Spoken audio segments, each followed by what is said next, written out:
We got our funky music kicking us off.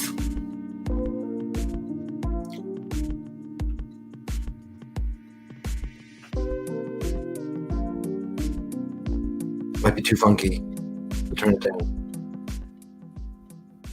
There we go. We'll get rid of it in a second. How are you? Welcome. Welcome to the lock-in. We haven't done a lock-in in many, many months. And it was time we got together, had a few sips, told a few stories.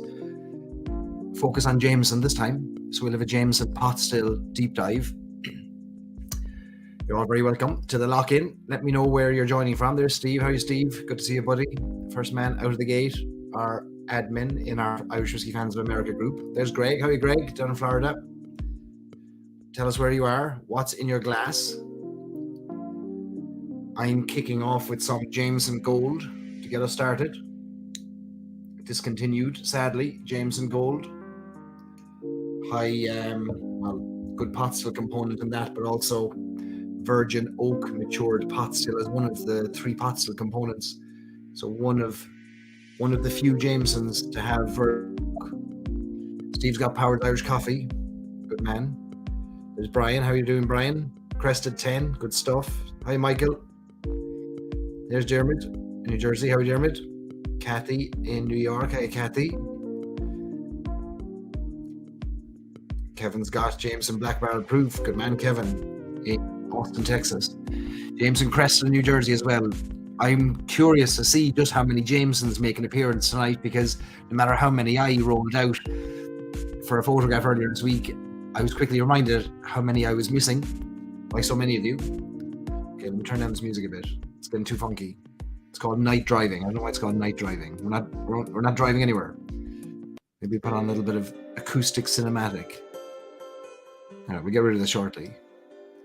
We'll give folks a chance to join in for the crack. Stacey joining us from Columbus with Blender's Dog. Great stuff. How are you, Stacey? John has got his Crested in New Jersey. Amy in Phoenix with Distillery Edition. Great stuff. JMO 12-year-old from Johnny. Excellent. There seems to be a bug going around. Everyone's sick. Everyone's flu-y, got a cold. It's not COVID. It's kind of something viral. Half of Ireland has it. You can hear it in my voice. I'm still trying to shake it. I haven't been able to shake it for 2 weeks.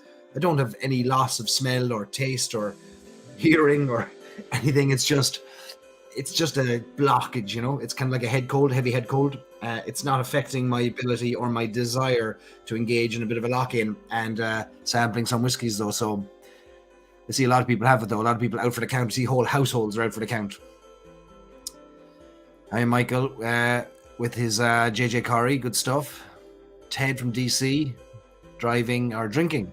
Grace O'Malley, Dark Char, lovely. There's Jeff Ray. How are you, Jeff? In Virginia, you've got the cough. Jameson Orange and hot water. You see, for every ailment, there's a whiskey to cure it. Jamie Cotter, not Cork, with unreleased hinge. Yeah, look at him in here with his kind of low grade promotion there. Good man, Jamie. Looking forward to hearing about your unreleased hinge. Oh, we've got some invaders here in the form of spam on YouTube. Find love on the best dating site. Right, let's boot them. Tom's got Cape Cod. Well, he's in Cape Cod drinking the crack. Thought you're drinking a Cape Cod in the crack. Good man, Tom. Chris, Crested in your glass. Oh, Tetsuro in Japan. How did you manage to get the new single pot still in Japan already? This Tetsuro he's the man to be getting hold of Irish whiskey. I can tell you. If you want to know how to get whiskey around the world, ask Tetsuro. He'll tell you.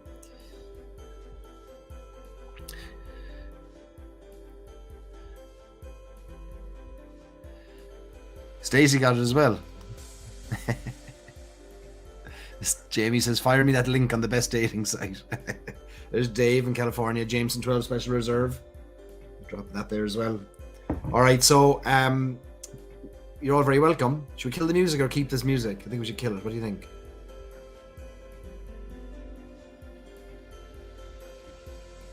Steve's got a head cold like that.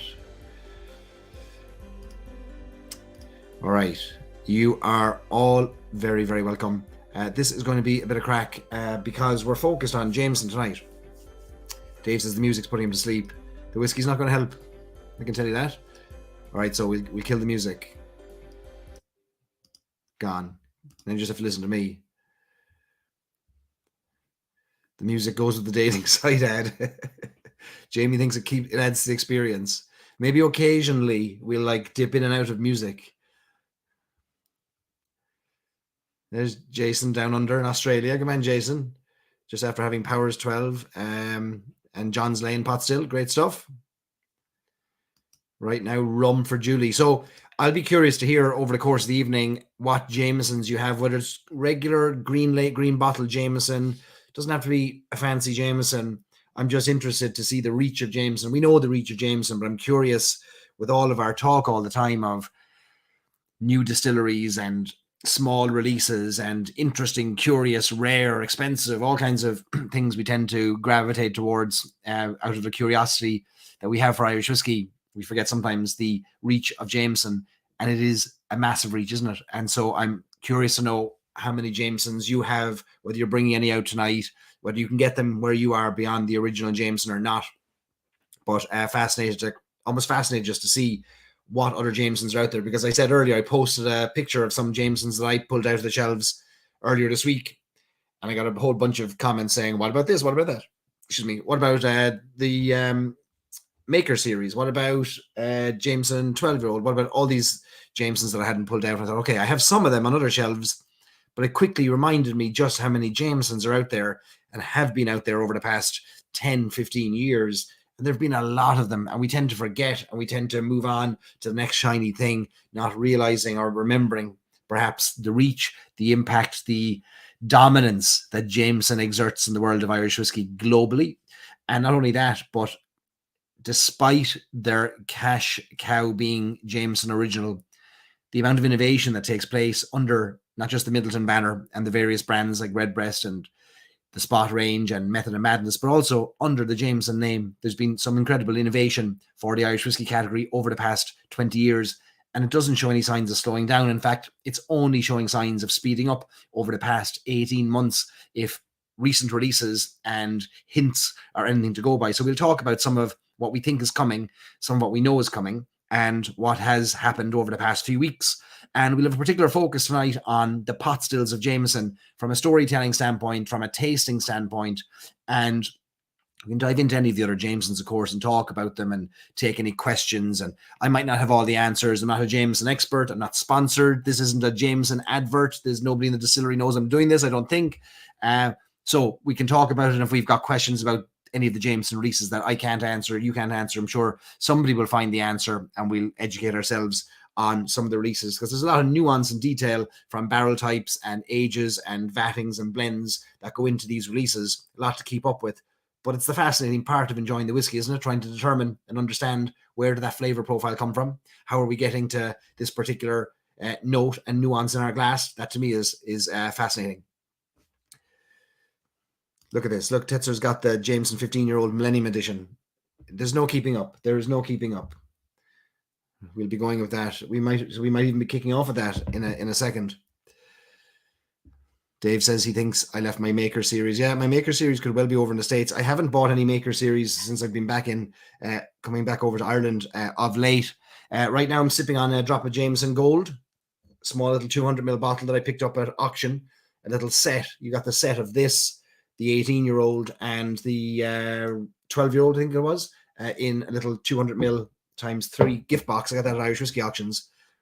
So sipping on this. Okay, so quick question for you. This Jameson was well known for having a virgin oak matured pot still component.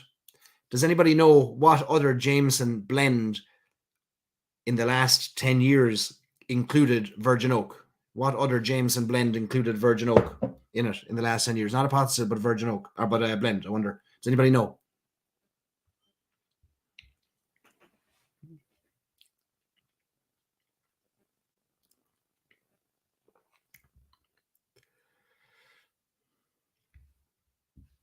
Steve was watching that set in the last auction. I've had this one for about a year, and I've been dipping in and out of the various components. I got it for the Jameson Gold primarily.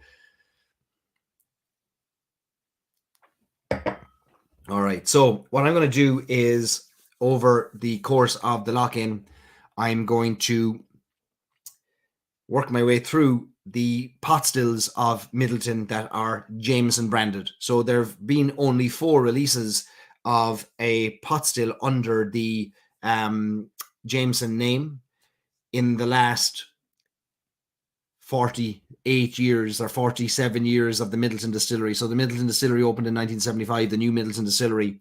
And since that time, only 4 Jamesons have come out of that distillery that are pot still in style. And so we're going to sample all 4. There's really only 3 because 2 of them are the same.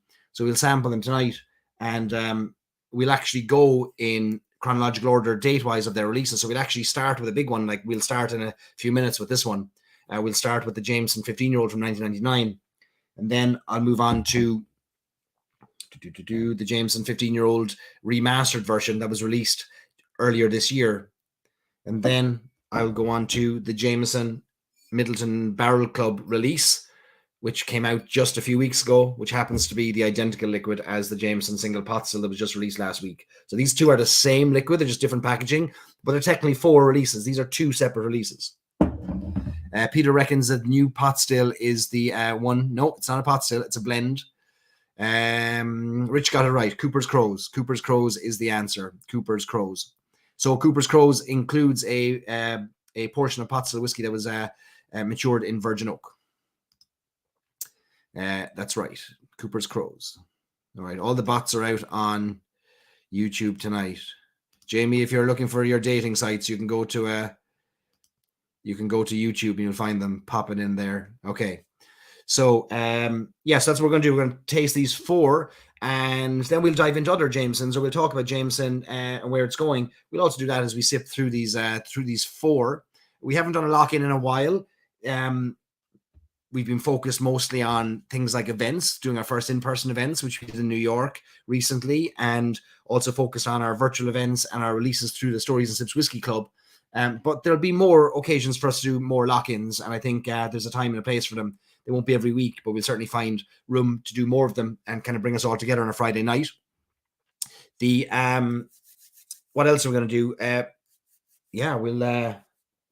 love to hear again what you're drinking as you move through your whiskey tonight. Just share on the screen what you're drinking, and we'll have the crack. We'll chat about that. So I was up in Dublin last week, and as you saw, the Jameson pot still was the big kind of news that suddenly there is a Jameson, a core range Jameson on the market for a very affordable €60, and nobody saw it coming. In fact, I got messages from people who work in Jameson, who work in Bow Street, who work in Middleton, who saw the photograph that I posted and said, I work in Jameson and I didn't even know that was coming. And it was a big surprise. And there was a few people gathered in Dublin last week to get a chance to taste it. And even walking to the venue where it was being released, the chatter amongst the few of us that were there was us trying to guess what it was. And there was a lot of dispute and debate as to whether a pot still would make a return. But most people thought, no, there's probably no chance. It's a Jameson. And Jameson's focus historically, certainly over the past 50 years, is blends. And so we discounted pot still being a thing. And we also thought, well, if it's going to be a pot still, it's going to be released in the Bow Street distillery, and the event wasn't in the Bow Street distillery. So we immediately discounted pot still. Of course, much to our surprise, ta-da, here's a pot still. So it was a great chance to be reminded of the history, the legacy, the impact that Jameson had over centuries with pot still whiskies. And we know Jameson today as a blend. We know it as the best-selling Irish whiskey in the world. We know it as the largest distillery in Ireland, the Middleton Distillery, that makes Jameson. And we know that for many people, especially in the United States, Irish whiskey means Jameson, and Jameson just means Irish whiskey. For many, there is nothing else. You want an Irish whiskey, you get Jameson. And we'd be silly for thinking that most Irish whiskey, or that Irish whiskey in the most part around the world, is consumed like we sit here with crystal Glencairns, nosing and sipping. Of course, the reality is that most Irish whiskey is sold as shots or in mixed drinks around the world, and Jameson leads that charge. And I always kind of make the observation that most Americans' introduction to Irish whiskey was in college at 2:00 in the morning, lying on the floor of a bar, and somebody hands you a tray of shot glasses and says, "Here's a shot of Jameson. Here's a good idea." You know, it's never a good idea, is it, to be drinking anything at 2:00 in the morning on the floor of a bar? But Jameson is that kind of metric. It's that kind of bellwether. It's that, it's the Irish whiskey that all others are measured against in terms of volume, and it outsells the nearest competitor by a 10-to-1 ratio. It's an unbelievable behemoth. So I want to talk a little bit about how Jameson came to be that, and how it moved from being this pot still behemoth to this blended whiskey behemoth, because it is the story that brings us to the pot still release of last week. And I think setting the stage for how we got there will help us understand its relevance, its importance, and then we'll talk about tasting notes, and we'll work our way through from Jameson 15 all the way up to present day as well. So I'll get to that in about 5 minutes, maybe 10 minutes. But what I might do actually is I might open it and pour it, because that might take a little bit of breathing.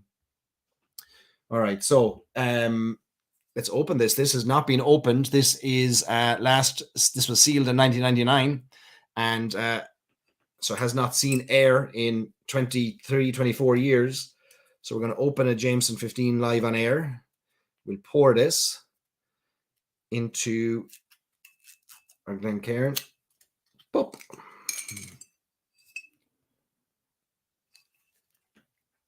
There we go. All right.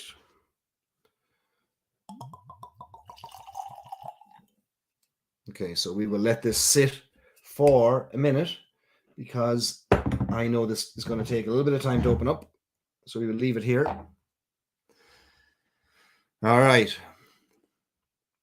So, okay, we've blocked all the bots. All right, that's open. Solid pop, isn't it? Okay, I'm going to put something up on the screen. So let me remove Dave's lovely comment there, so we can make some space. Move the banner. All right. We can leave the music off, will we? All right. So let's talk a little bit about just the size of Jameson today, and marvel at the size of Jameson. So in the 12 months up to the end of June 2022, 120 million bottles of Jameson, or 10.4 million cases of Jameson, were sold around the world. That's the most Jameson that has ever been sold, let me tell you. 4.5 million of those cases were sold in the United States alone. 4.5 million cases, or about, what's that, 65 million bottles of Jameson were sold in the United States. To give you some context of the growth of Irish whiskey since the 1960s, when Irish whiskey was on its knees. In 1966, the merger of Irish distillers, Jameson, Powers, and the Cork Distilleries Company took place. And just 3 short years later, after a growth period, so they had grown from 1967, 68, and in 1969, they had just experienced a 10% growth in volume sales at Irish distillers, right? That growth gave them volume sales in the United States of 110,000 cases of whiskey. 110,000 cases, that's it. 4.5 million last year, 110,000 in 1969.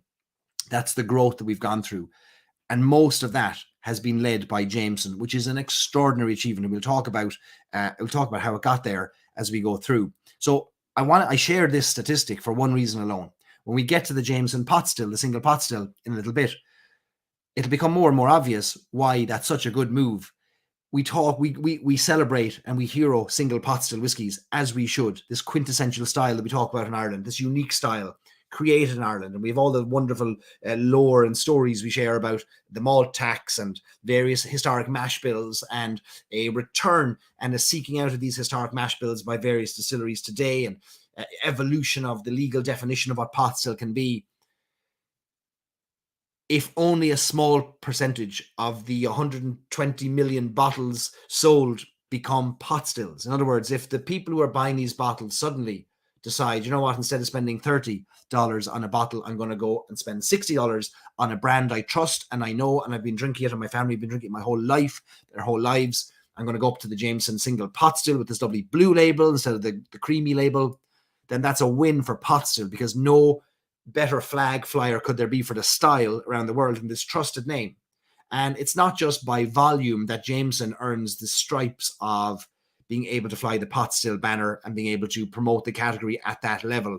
It's because of its history. It's because of its deep, deep legacy in pot still whiskey production, which to our generation of whiskey drinkers, we don't think of Jameson that way. We think of the blends. We think of everything from Caskmates to Black Barrel to the Jameson Original, Jameson 18. Wonderful whiskies, every one of them finding their own place. They're all blends. But that's not always what Jameson was. So we have to go all the way back to the start to 1780, which was the founding of, well, it was when John Jameson, this lovely, good-looking man there, he and his wife moved to Dublin from Scotland. Of course, we know he's a Scot, even though the tour guides hide that fact. Unless he did something wrong, then they'd quickly tell us, oh, he was from Scotland, all right.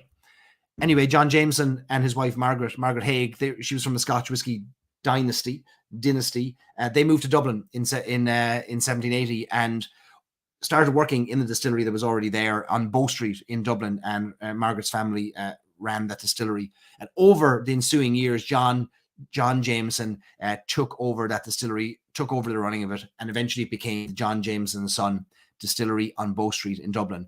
No more famous man is there in Irish whiskey than John Jameson. Small but sad that he's a Scot, but what can we do? In any case, we'll hero him and we'll celebrate him because he's given us the Irish whiskey industry that we know today by virtue of what he started. But the Bow Street Distillery, it's worth us diving into it a little bit because the history of Irish whiskey, to me, is the most fascinating part of it all. The unbelievable stories of the people and the places really can wrap themselves around a glass in the most wonderful way and help us to appreciate the whiskey a little bit more. Many of you will be familiar with that entrance to the Bow Street Distillery in Dublin. Today, the Bow Street Distillery is no longer a distillery. It's a visitor centre. In fact, one of the most visited visitor centres in the whiskey world. And for good reason. They put on a great show there. But this is the entrance, the archway you'll be familiar with going through. And you'll see in the old line drawing here of this Bow Street Distillery, the kind of the same archway down there in the bottom left. The Bow Street Distillery in the 1800s and the 19th century was a city. It was a city within a city. But what we don't realize is that I didn't realize, certainly you may know this already, but back in the late 1700s, when the Bow Street Distillery is being established, this was the very outskirts of Dublin. And if any of you have ever visited the Bow Street Distillery, you'll know today it's right down there in the heart of Dublin, right in the quays, a small stroll, let's say, to the busy kind of Grafton Street and O'Connell Street, the main thoroughfare of Dublin. But back in the 1700s, in the mid-1700s, late 1700s, Bow Street was practically in the countryside. And how do we know that? Well, we know that because of a famous mapping that was done in the 1750s, late 1750s, 1756. And it's called the Rocks Map of Dublin, ROCKUES, Rocks Map of Dublin.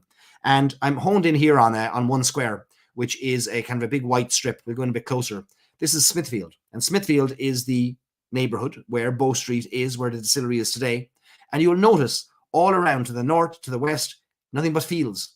Fields. It's only if I go back to the main map, you'll see Dublin was to the east and to the south, to the north and to the west, what we would now call like Stony Batter. That it was all fields. Going a bit closer, you'll just see how the Bow Street Distillery, which is to the right of Smithfield, that big long strip, that white strip in the centre there, all along the right-hand side and all along the left-hand side would have been the Bow Street Distillery from the 1780s onwards.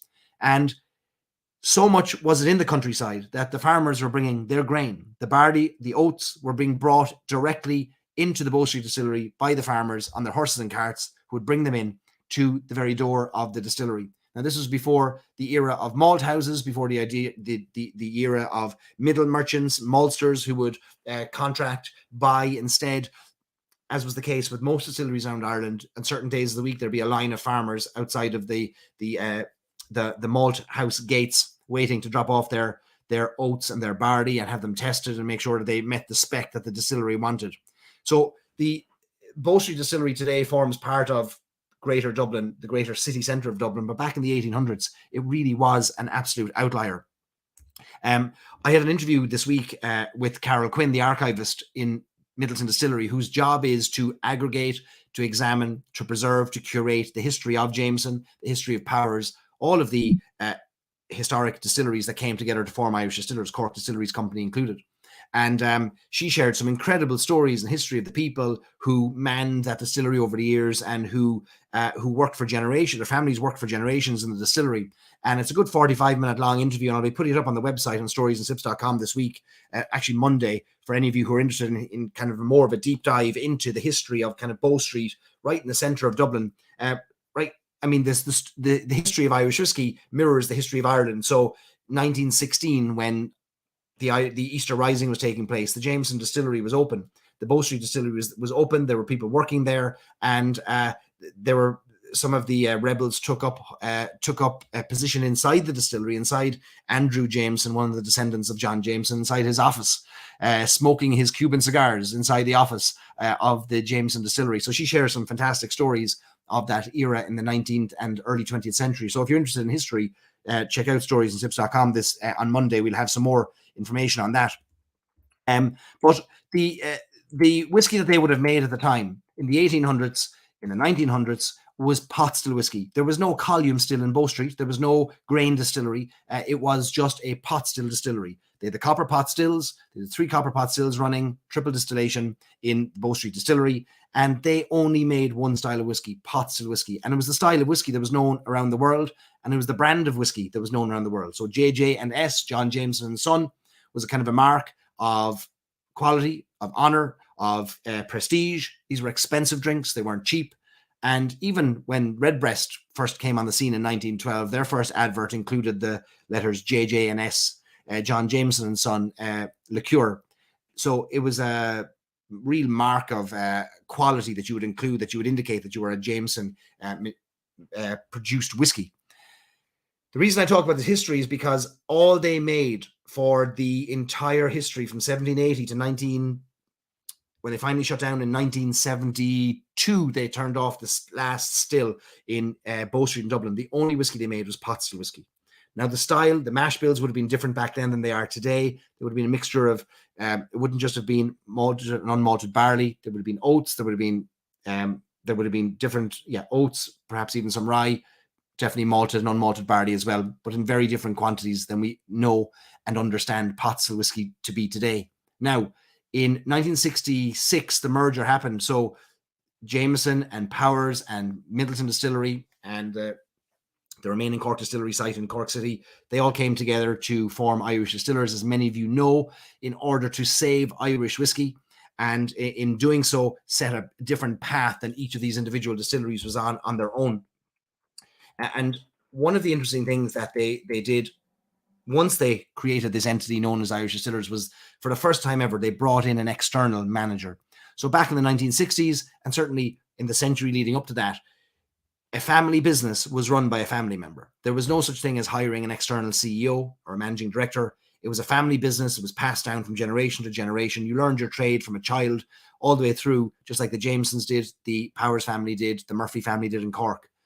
But in 1968, the Frank O'Reilly, the CEO at the time, who was from the Powers family, direct descendant of James Power, he appointed and recommended the appointment of a CEO or a managing director to come in externally. And this is a very important time and a very important move that they made. And it's maybe a move that we don't hear a lot about. And it was the hiring of a man called Kevin McCourt. And Kevin McCourt was really the first kind of management guru or management consultant or a super manager, kind of the Jack Welch kind of style of the time in Ireland. There was no manager like him. He was known for managing the likes of RTE, which is the first radio and television entity in Ireland. He worked in the tobacco industry. He worked in the steel industry. Anyway, and then distilling was his Irish Distillers was his appointment as well in 1968. And one of the things, so I produced a podcast recently with Fionnán O'Connor called The History of Irish Whiskey. And Carol Quinn, the archivist in Middleton, she listened to the whole thing all the way through. And she sent me a note and said, absolutely great listen, loved it. She said, there's one thing I'm disappointed with. And she said, it's that you didn't include enough information about the impact that Kevin McCourt had on the future of Irish whiskey and on Jameson in particular. And this is, so she recommended this book called My Dear Mr. McCourt, which, if you have any interest at all in Irish whiskey and the merger that took place in 1966 and the ensuing decisions that were made to save Irish whiskey, I recommend you find a copy of this book. I have a copy of it here. that I managed to pick up for like €3 on Amazon or something, or a secondhand website.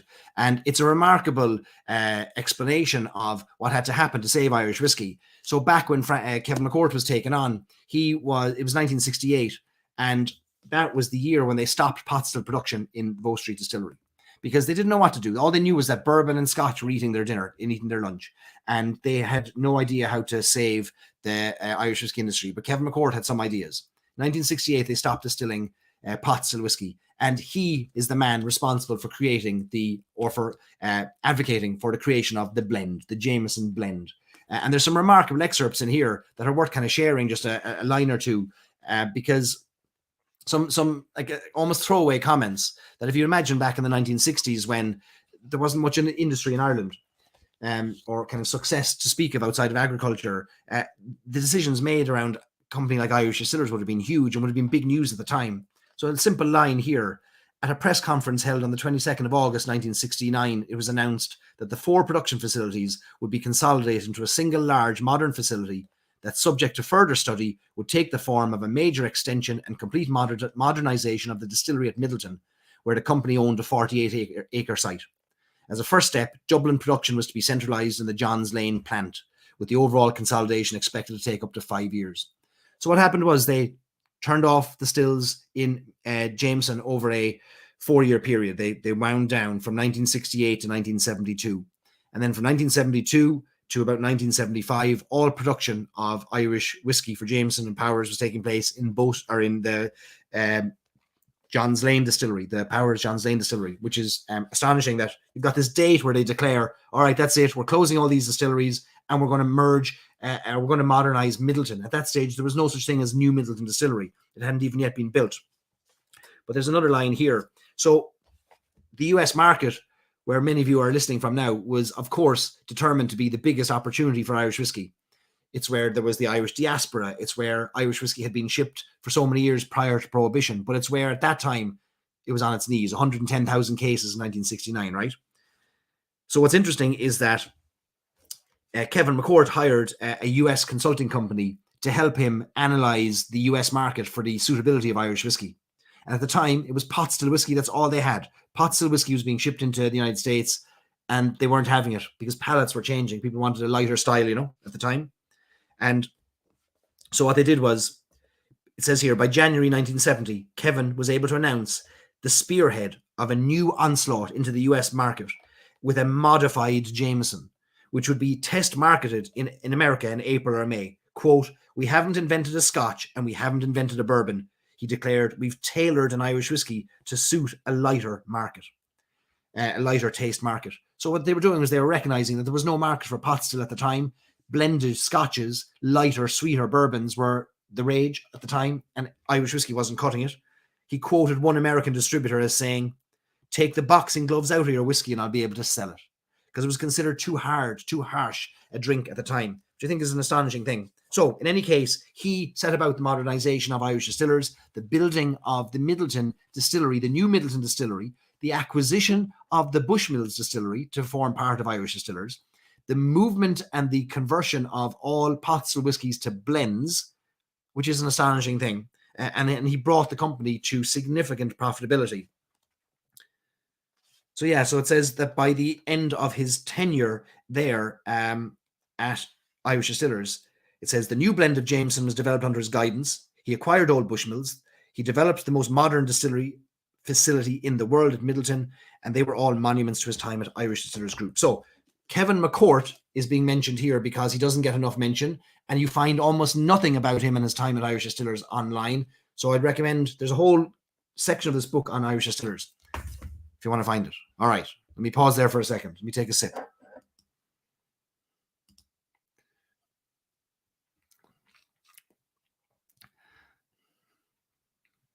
Yeah, mind-boggling volumes, says Dave. Yeah, 110,000 back in 1969 and now 4.5 million in the US last year and 10 million globally. Unbelievable growth.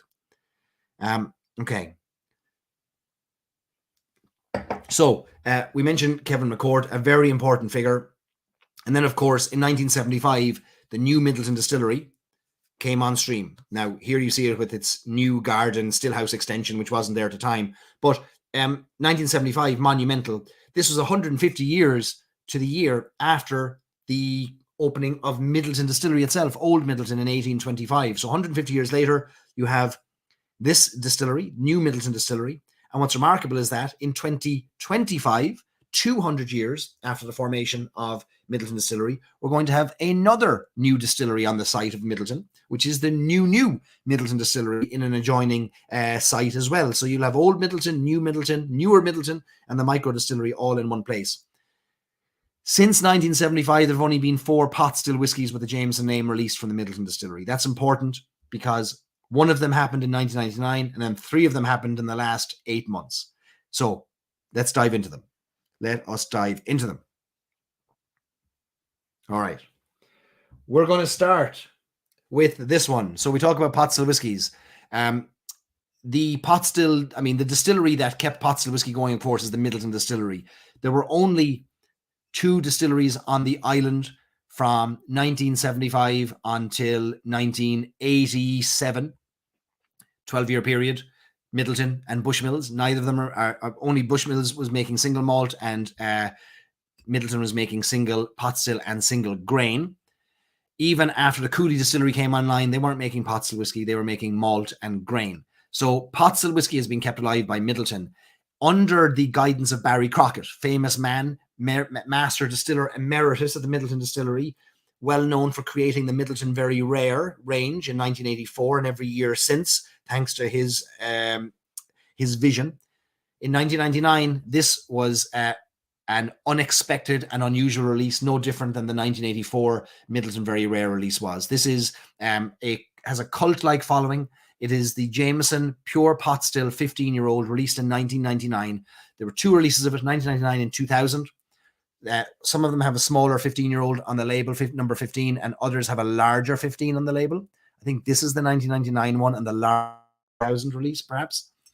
To the best of my knowledge, it was a distillery release only, like it was only sold in the distillery shop. I don't think it was for sale anywhere else. Somebody can correct me on that, but I saw that note online. In any case, over the past 10 years, with the resurgence of pot still whiskey, and the last 15 years, this has had a cult-like following. When it was for sale originally, it was for sale for about the equivalent of about 90 euros. Today, it's 650 if you find it on auction sites, if you're lucky. It's got that kind of a following. Jeez, this is an expensive lock-in we're having tonight. And we've opened this because we want to try it alongside all the pot stills that have come out of Middleton over the past 50 years, 48 years. And again, until early 2022, this was the only Jameson pot still in existence from the Middleton Distillery. This was the only one. Today we have 4. 8 months ago, 10 months ago, we only had 1. It was this one.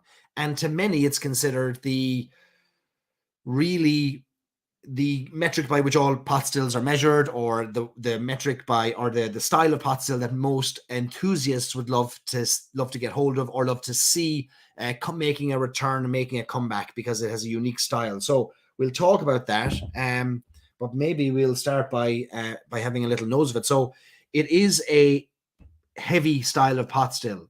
It's a heavier style of pot still, which is where you take wider cuts during your distillate. You bring forward more of the flavor profiles that otherwise would be cut out with tighter cuts. You bring more of kind of those fainty notes. People call it kind of dirty cuts. There's more brought through than perhaps some palates would like. Okay, so it's a while since I've had this, and on the nose, it's unbelievably. It's both, if you can describe a kind of an oily starfruit. There's like green and ripe starfruit and kind of mango notes on the nose. And there's a wonderful, wonderful kind of a musty oak note coming through. So aged for 15 years in a mixture of bourbon barrels and Oloroso sherry casks. And a heavy pot still style. So there's 3 pot still styles come out of Middleton: light, mod pot or medium style pot, and heavy pot. And each of those styles will contribute different flavor profiles to the pot still whiskey they end up in. So you might have 5 different pot still whiskeys, or you might have 3 pot still whiskeys, and each of them could be a different style of pot still, giving you very different notes. So wonderfully kind of floral. I don't even remember it being this floral on the nose. take our time with this. Yeah, like strawberries. If you had a freeze-dried strawberry, if you let freeze-dried strawberries thaw out,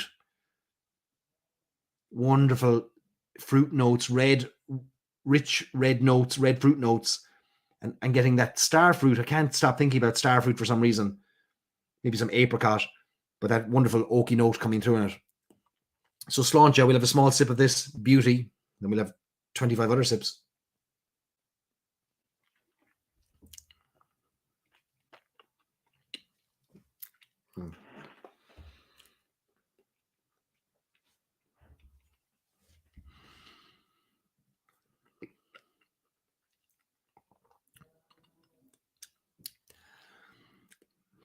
Yeah, that's really special. Oh, it's heavy. It's dense. It's thick. It's coating the teeth and like a furry layer in the best way. A coating, a velvet coating. That's even better than a furry layer, isn't it? A velvet coating on the tongue and on the teeth there. It's rich. It's dense. It's decadently juicy. I have to go back for round 2 here.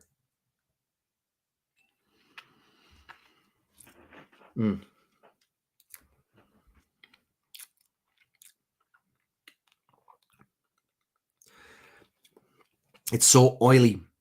It's got that lovely floral, citrusy fruit up front. And then it gives us this absolutely smashing spice that is nutmeg, ginger, but with that lovely sweet balance. It's not, the spiciness is not replacing the sweetness in any way. I can't get over how heavy it is. It's just, it's got a thick, need a knife and fork to drink it.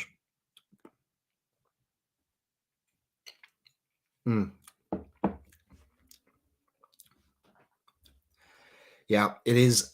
There's nothing like it. There's nothing like it on the market today. Like even in the 23 years since we've had it released, there's nothing like it. Now it's bottled at 40% ABV and it is chill filtered, which is unusual. But somehow, this heavier pot style, and it's just the vatting, the great vatting that has taken place between the bourbon and the sherry has given us this wonderful, like almost like your amnesia that it's a 40% whiskey. It's tasting a lot higher. It doesn't taste thin or light or short. It's got a lovely, lovely length to it.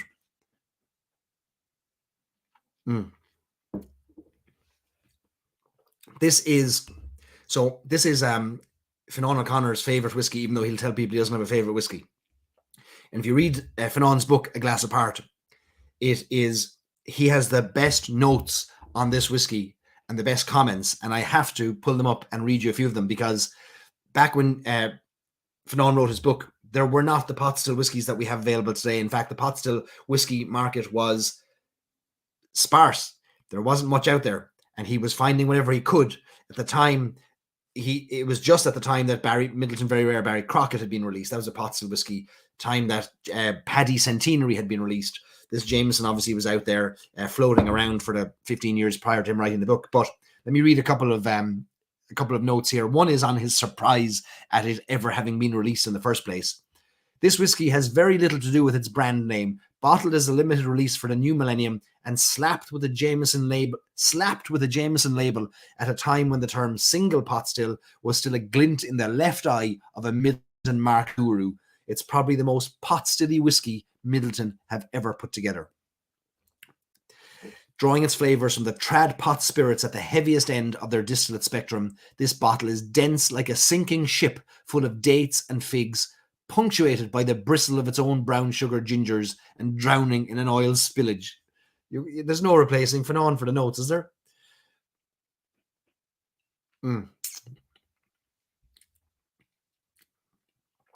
last time I had this whiskey was 1 year ago at the first ever Ohio fundraising event where we opened the Silent Distillery Chapter 3, and I brought a bottle of this over so that on night number 2 at the lock-in at the end of the night, whoever was left at the end of the night, having tasted the Silent Distillery at night, we'd crack this open, and it didn't take long to be devoured, I can tell you, at the end of the night anyway. That was destroyed.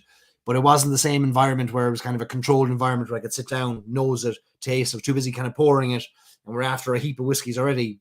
So I'm absolutely blown away by it now that I've had a chance to sit down with it and open it properly and sip on it.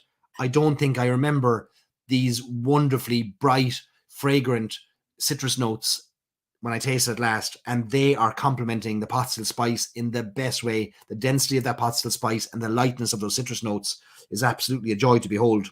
This is a ridiculously expensive whiskey now to find on the secondary markets. I found this a few years ago, so I didn't pay that kind of money, the 600 odd that it is available for now. But still, if you can ever get hold of a measure of it or a pour of it, or if you happen to be visiting Ireland and I happen to be in the same room as you, maybe I have some of this in a small little sample bottle for you. I'd love people to try it because it's absolutely astonishing. Really is something astonishing. There was another note he wanted to share there, which was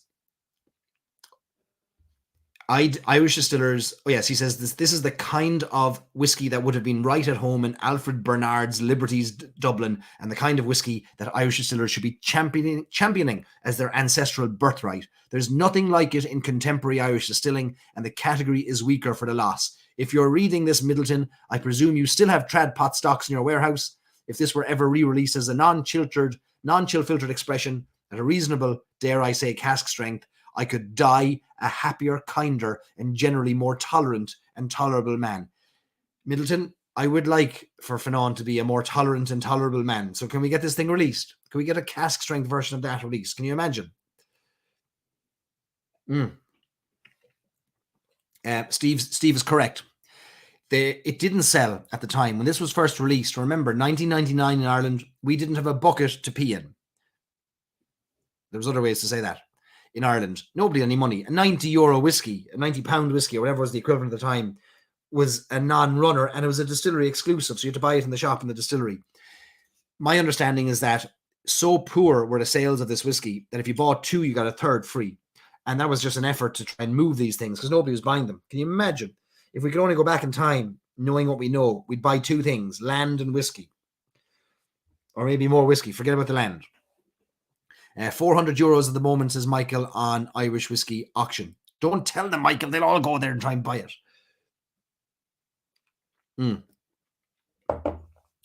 1999, the millennium. What else was Ireland doing at the time? We were launching, not too far actually from the Bow Street Distillery in Dublin. There was another famous thing happening in Dublin in 1999, and that was the launch of the Millennium Clock.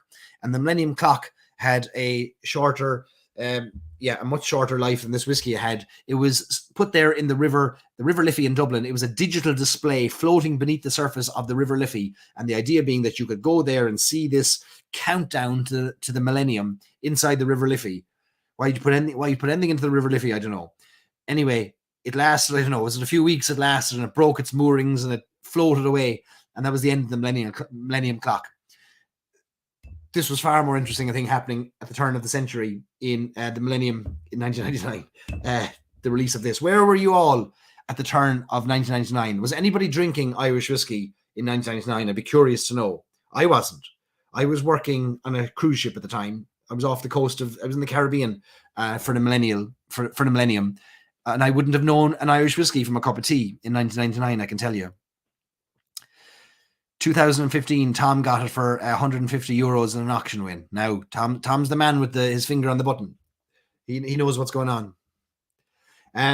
All right, folks, listen, if you would do me a favor, would you ever share this lock-in, whether you're in a Facebook group or you're on Twitter or Facebook? I'd love more people to join in and have the crack with us as we're sipping through the rest of these pots of whiskies.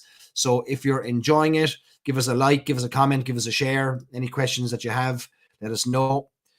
Steve was stationed in southern Spain working on a telescope. That's interesting. Far more interesting than me on the back of a ship. Zane was only 11. Zane, that's no excuse now.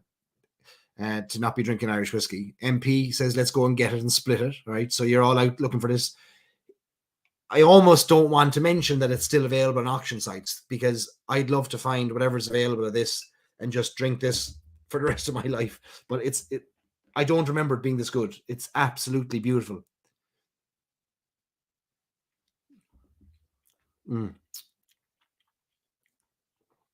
Savage. I need to turn off my heater here. I'm heating up. Going to melt. All right. Steve's been chasing this bottle for about 18 months. MP was only drinking beer. Yeah, like the rest of us. I was drinking $1 cans of Heineken in the crew bar on the ship. All right, so this was the only pot still whiskey from 1999 until today. Well, not today, but this year.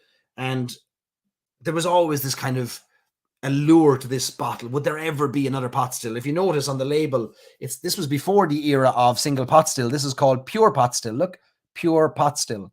Now that name had to be changed when it came time to import pot still whiskies into the United States. The American government, the TTB, did not like the word pure because they demanded to know how you can claim anything is pure. And so the phrase single pot still was invented by the Middleton Distillery. And they own that. Well, they don't own it, but they created it. And now it has officially become a style, kind of single pot still as a style. But up until that point, it was pure pot still. And that'll lead us on to our next whiskey in a second, which focuses in on this word single a little bit more. But boy, this is a beauty. This is a beauty. JJ was partying like it was 1999. It just grows and grows, evolves and evolves. Wonderful, wonderful old oak notes coming through. And that wonderful kind of like a dusty white pepper, just a spattering of white pepper. It's restrained. You can imagine this at cask strength, kicking down the door and taking over your house. But it's restrained at 40%. You know it's biting, it's angling to get out.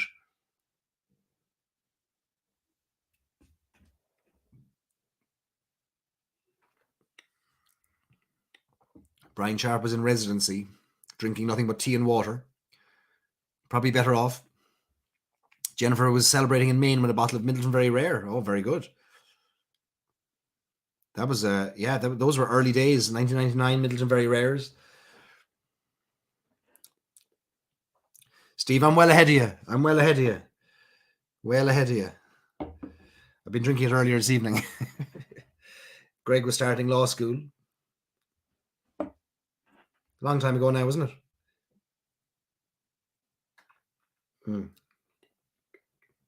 So I'm not going to finish this. I'm going to put it behind the bottle so I keep my whiskies separate. I'm going to have some water. A sip on that.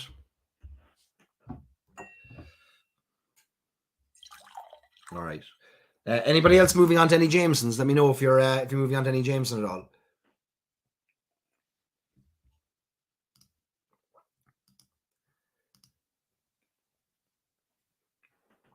I do encourage you to check out the interview with Carol Quinn, the archivist, when it goes live on Monday, because we talk again about the chops that Jameson has for pot still whiskey when Irish whiskey was at its previous peak. So today it's at a peak that it's never known before. There's never been as much Irish whiskey sold as there is today. But the previous peak was in the mid to late 1800s. And that was when Jameson went to the four corners of the world. It's when Powers went to the four corners of the world. When Royal Irish Distilleries, Dunvilles, they went to the four corners of the world. And Limerick Distillery went to the four corners of the world. And they were all shipping, for the most part, pot still whiskey. I think when Alfred Bernard toured Ireland in the early 1800s, there were only 4 distilleries making non-pot still whiskey at the time. Everyone else was making pot still whiskey. And so we're in an age today where we're remarking upon the, I suppose we think it's maybe innovation in mash bills, where we're changing mash bills now to include oats and rye and smoked oats and all kinds of interesting things. These were all done before. It's just that we don't know, or we've forgotten, or it's part of the distant past when it comes to whiskey making. But Jameson was making pot still whiskey that went all around the world. And so that's why there was a kind of a nostalgia as well for a pot still Jameson. Like this kind of hinted at it. It almost said, oh yeah, that's how it used to be. I mean, this was the closest thing to the Dublin pot still styles at the time when this was released, this trad pot, heavy pot style. And so there was a desire for it, a demand for it. And we were left hanging for 23 years since this was released with no Jameson pot still. Now, we weren't left short because in that time we've had the rise of the spot whiskies. We've had the unbelievable growth of Redbreast, which interestingly enough if we talk about context, in 1969, 110,000 cases of Irish whiskey in totality sold in America. In the last 12 months, 100,000 cases of Redbreast alone have been sold globally. 100,000 cases of Redbreast, just past the 100,000 case mark. That shows where we are today compared to where we were in the 60s. So we're not short of pot still whiskies over the last 20 years, but we were short of Jameson pot still whiskies until 2022. And 3 came along all together. It's like when you wait for a bus and then suddenly 2 come together, isn't it? Okay, Steve's moving on to Irish coffee at Black Barrel. Greg's got some Jameson Gold. All right, I'm going to have another sip of Jameson Gold while I'm chatting with you. Johnny's on to Crested. Michael's moving on to a Black Barrel. Jameson Bow Street 18 for Amy. Nice. Lovely one. Lovely one. Michael wants to know, how does it compare to the Jameson Rarest? We'll talk about the Jameson Rarest in a minute because there's a reason we'll talk about it tied to our next whiskey. I have some of them here. Black Barrel Old Fashioned is class. It certainly is. Redbreast should be at 1 million cases sold. Let me tell you this. The pot still category is about to go through an unbelievable growth curve because of this. If this starts to go global beyond the 30-odd thousand bottles that are released now in this first batch, this is going to open up the pot still category. It's going to open it up. You want a big mainstream pot still, just like you have a big mainstream blend in Jameson. Imagine a big mainstream entry-level pot still like this.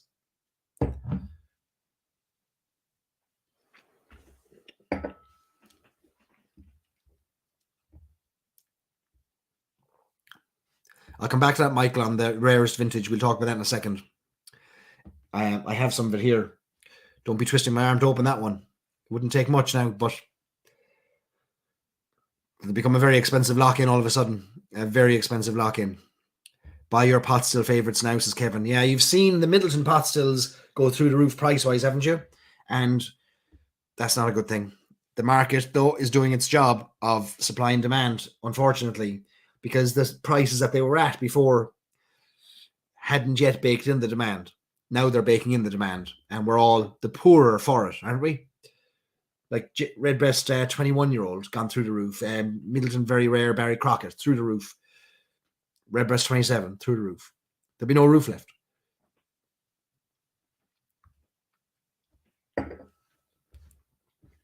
All right. I'm going to top this up a small bit here.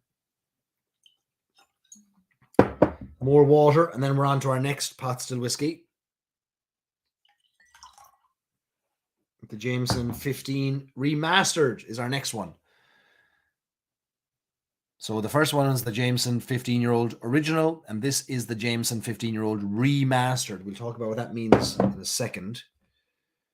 All right. Mick wants to know, is my microphone R2D2? It is. This is the R2D2 Yeti. Look, it looks just like R2D2, doesn't it? Beep, beep, beep, beep, beep, beep.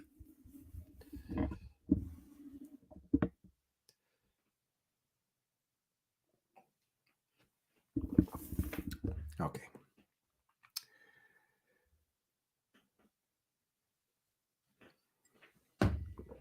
And again, a reminder, if you want to hear about the formation and the formation of Irish distillers, the growth of Jameson and the move to bring Jameson into the United States, that's your book, My Dear Mr. McCourt. Very hard to find it, but if you can find it, well worth a read. Maybe your library has it. My Dear Mr. McCourt. Unbelievable, what this man did for Ireland. All right. Johnny wants me to go easy on the water. Go easy. Love that Jameson Gold, Greg. Really love it. It's every auction I'm trying to find it for $100 or less. It's getting impossible. It's what, 100 to 150 now, I think. It's getting impossible to find. Oh, Tom's moving on from the crack to Redbreast 12. Good man. All right, so we're going to move on to the next one. Jameson 15 Remastered. So, earlier this year, this whiskey was released as part of what was called the Jameson Anthology. The Jameson Anthology, which is a new series of Jamesons, of which this is the first. This is the first. Inside that anthology are 2 sub-series within the anthology series. The first is Jameson Remastered, which is a reimagining. No, it's not a reimagining. It's a remastering because it's called the Remastered series. Remastering the existing or those that we know, the Jamesons that we already know. So this, of course, took a cue from the Jameson 15 we just had and brought a new twist to it. It was inspired by the Jameson 15, but also took cues from modern distillates, modern maturation methods, barrel availability, etc. And this was released in very limited quantities. In fact, it was a ballot. 2,200 bottles were released, 2,220 to be precise. Each of them only 500 milliliters, 50 cl. And the ballot allowed you the chance to win your chance to buy it. And it was controversial at the time because it's a 500 milliliter bottle and it was €300 to buy it, which is a lot of money. €300 for 500 milliliters of a 15-year-old whiskey compared to an 18-year-old Jameson cask strength, which you could get for 180. So people are wondering why. Why is it so expensive? And so the price was definitely controversial. The idea in this remastered series is that over the next couple of years, there will be a remastering of the Jamesons that we have known and loved. And I'll give you some clues. Jameson Gold will be most likely remastered. Jameson 12 will most likely be remastered. And Jameson Rare's Vintage Reserve will be remastered. To this day, the most beautiful bottle of Jameson that has ever been released in the most beautiful packaging. There is nothing like it in presentation. There's nothing like it in taste. It is, to me, the greatest blended Irish whiskey that I've ever tasted and the best presented. Absolutely stunning, stunning, stunning presentation. There's no more beautiful bottle on any shelf than this. I could go on, but I'm not paid to. So anyway, this could be will be remastered. I will imagine there'll be a Rarest Vintage Reserve remastered over the next few years. Now, there'll be a separate stream of releases under the Jameson Reimagined, which will be new Jamesons that never existed before under this whole Jameson anthology. The idea being that these are all kind of songs that can be played with notes that we know and maybe songs that we are inspired by and songs that we've yet to write. So the Jameson anthology is kind of this mixture of music and whiskey together. Jameson Remastered, one stream. Jameson Reimagined, another. This is the first in the Jameson Remastered. Jameson 15-year-old. Jameson 15-year-old. Remastered. Now, when I first nosed this, I thought the nose was unbelievable. I nosed it down at the tasting in Dingle with the Irish Whiskey Society. And it is a wonderful whiskey. This includes, now this, whereas our first Jameson 15 was all traditional trad pot, heavy pot still style, this next whiskey does not contain all trad pot. There is a good portion of heavier trad pot in here that has been aged in old sherry casks, in Oloroso sherry casks. Which gives us a mixture of the kind of the medium style and the heavier style of pot still whiskies all in one. On the nose, it is wonderfully decadent in a creamy fudge, nutmeg, dairy milk chocolate, nutty, walnutty. It's like a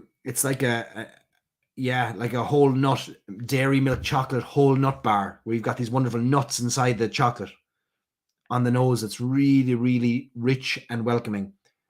Very different, and I'm glad that I've got the two side by side now.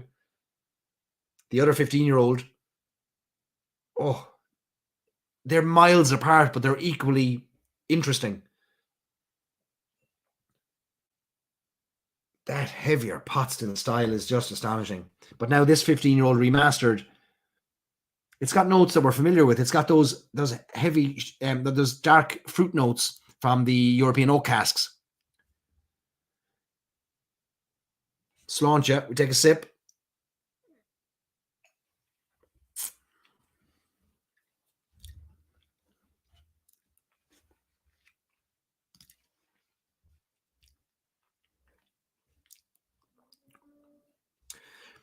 really pepperminty. Menthol, peppermint, spice. This is cask strength, 56.7, 56.4. Non-chill filtered, no added coloring, right? Different to our original 15. You feel that higher alcohol. You feel the complexity, the layering, the weight of that alcohol level. Menthol giving way to that ginger spice. Definitely getting those dark fruit notes coming through again, though. Plums, stone fruits, peaches, cooked peaches coming through here.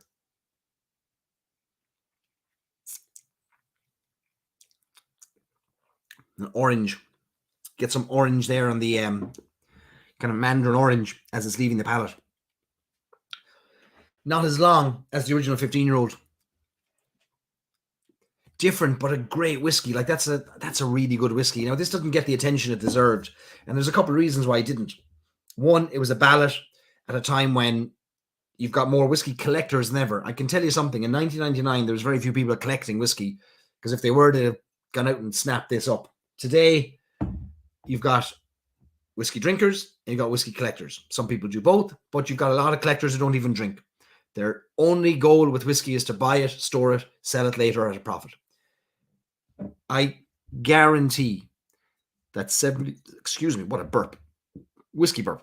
75% or more of the people who bought this have never opened this. It's on a shelf. It's gathering dust, which is a shame. I've seen so few of these opened online. When you see so many new whiskies opened and shared, this has not been opened and shared. And that's a sad thing, because it's actually an extraordinarily good whiskey, but there's nobody opening it, because I think they're considering it an investment at €300. So it's sitting on a shelf and they're hoping that in time they'll get 350, 400, 500. But I don't know if there's a resale market for it. That's to be determined, I think. If you can, open it. If that's your thing, if you're able to do it, God bless you. Open it and drink it. It is a lovely, decadent whiskey with unusual notes. That the peppermint menthol note coming through very strong. But the price was one reason why it wasn't. I don't think it got a whole lot of discussion apart from complaining about the price. The second reason, sadly, is the packaging. All right. So this is the packaging for the Jameson 15-year-old original, right? Look at this. Just like a coffin. You could be buried in something as luxurious as that, couldn't you? It'd be kind of green velvet, right? This was the original. It's kind of the box is cardboard. It's not super rigid. However, this is a nice presentation box. You can see it sits nicely in there, right? That's a nice gift, or something to say, wow, that's very special. Okay, so that's the Jameson 15 original. Now the remastered decided, well, we'll remaster the packaging as well. Boom. There we go. That's it. It's like something you find in the dump. But look, it is a attempt nobly at recycling, at reducing carbon footprint. So what happens is the bottle came wrapped in a newspaper that had some historical data or stories about Jameson pot still in Bow Street. It was wrapped in that, but they marked every bottle with the number of it on the front, I suppose for shipping purposes or something. Anyway, it came wrapped like that, and I think people were very disappointed with the packaging, because it didn't stand out, and it made it look like maybe it wasn't worth as much as the original one. And people like to display their whiskies, they like to display their boxes.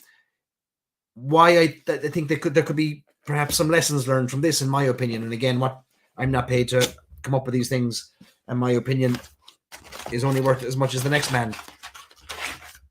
But if you're going to reduce the carbon footprint, maybe give people the option at buying a nicer case to go with it at a higher price, and then only making enough, perhaps if you can, that do that, and at the same time make some kind of offset against your carbon footprint with the purchase of the whiskey case. Some are doing that in Scotland. Some distilleries are selling, like, even for example, Octomore, peated Scotch whiskey. See, I'm all about the peated Scotch whiskey now. They are offering the sale of their tube separately, and others are doing the same. Anyway, I think that would be something that could be done. At the same time, there's other packaging, like the new Bow Street 18-year-old is in lovely new low carbon footprint packaging, which I think could look nice. So it'd be nice to see nicer packaging than this.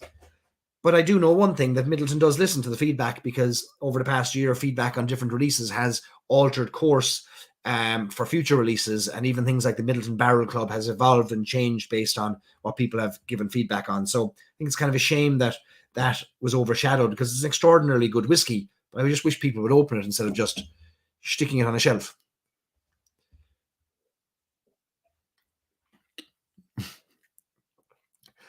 There he goes with the Octomore. Sure, listen, we might as well get started. Greg likes the carbon package of the rarest vintage. Yeah, I do too. There was two versions. One is the wooden package. There's a wooden box, and the other is the carbon. I've only ever had the carbon versions. I've never had the wooden version. They come at different years, have different packaging. Smarter people than me will know which is which. I think you can tell the year from the bottle with the stamp at the bottom, but I haven't the interest to find out. I just know it's the best blended whiskey I've ever tasted. Yeah, I was sick since I had this scotch. All right, so that's the Jameson 15. Greg has had both, and the 2015 is the nicer package. Okay, there we go. What was it, 2013 and 2015? Or was there a 2007 as well, maybe? I don't know. Or was it just 13 and 15, maybe? All right, more water. More water.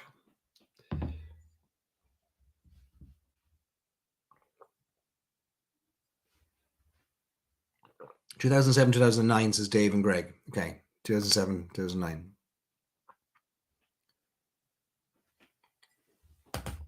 Amy has carbon box in 2009.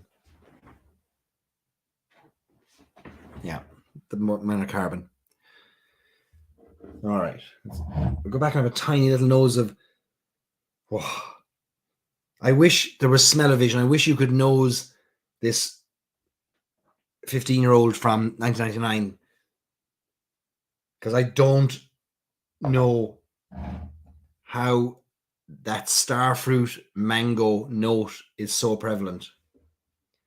It's got to be the bourbon barrels meeting the bourbon barrels meeting that trad pot.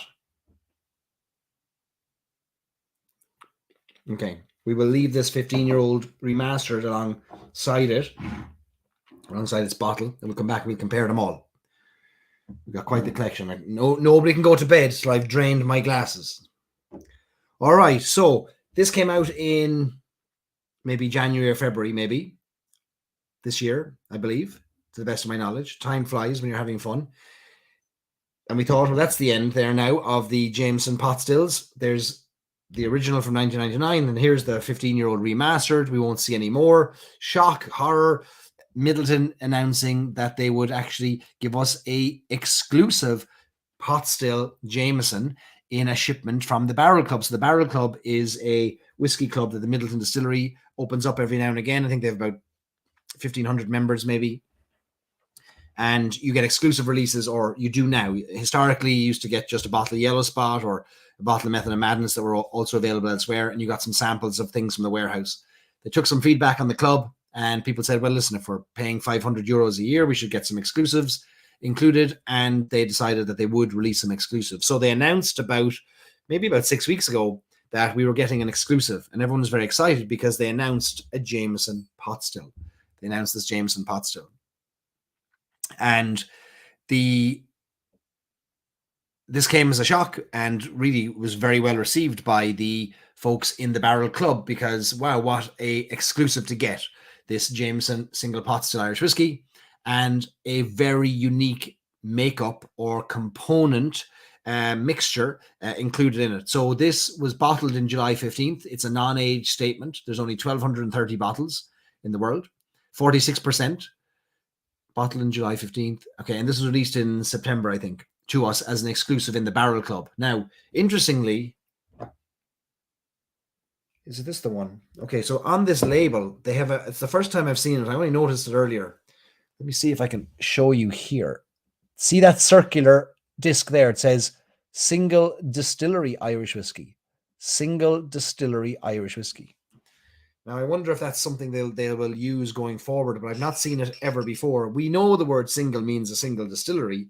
We know the word like single malt is a single distillery whiskey made 100% from malted barley. Single pot still, a single distillery whiskey made from malted, unmalted, and up to 5% other grains. I've never seen single distillery used as a kind of a badge before. Sometimes marketing plays around with phrases and things like that.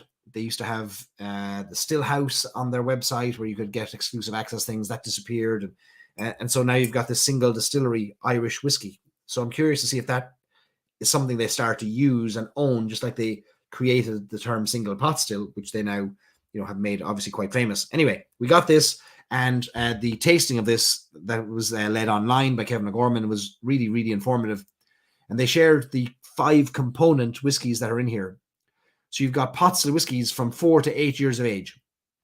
And these pot still whiskies are matured in 5 different types of cask. Bourbon barrels, sherry casks, virgin American oak, virgin European oak, and virgin Irish oak. And that's a unique makeup because I don't think there's ever been a pot still whiskey that has been aged by Jameson in a virgin Irish oak before. And of the 5 components, the virgin Irish oak is the only recasking. All others are full maturations. So full maturations in bourbon, full in sherry, full in virgin European, full in virgin American. And then the virgin Irish was a recasking after I think 5 years in bourbon barrels, then recast into virgin Irish oak, because Irish oak, any virgin oak can have a pretty outsized influence on the whiskey if not moderated and managed and perhaps vatted correctly. So they reduce the amount of exposure to the Irish oak. Anyway, this was released to great fanfare, and so we have a drop of it here, which we're going to sip on. I'm going to taste it. Boop. I've been sipping on that earlier as well. So virgin oak it definitely makes its presence felt, I can tell you. And if you don't like sweet wood notes, it's something that can be a bit overpowering.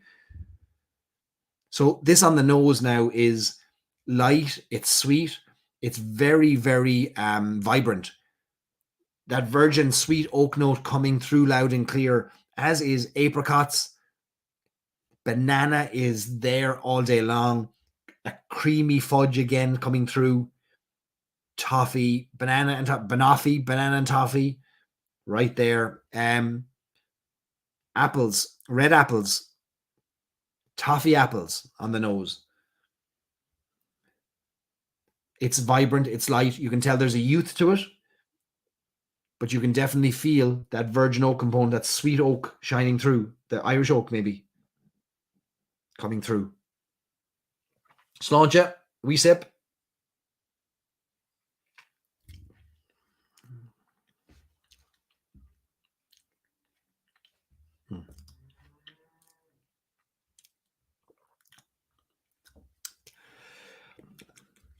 Chocolate.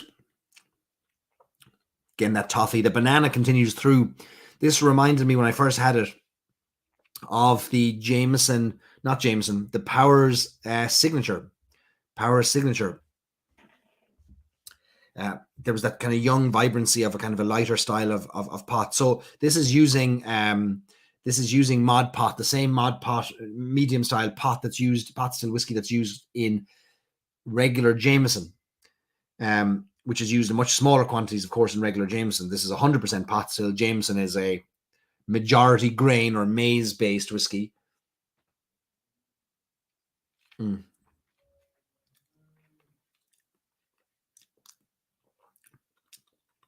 That oak is there. That sweet oak comes through. It's there. It's prominent. It's present. It's not as much to my taste as the dark notes of a Oloroso sherry cask. The seasoned Oloroso sherry cask are my favorite all day long. Give me those, hook those to my veins. But I am fascinated by this. I think this is a really good entry level pot still whiskey, and it's young, but it's got that lovely balance of sweetness and spice.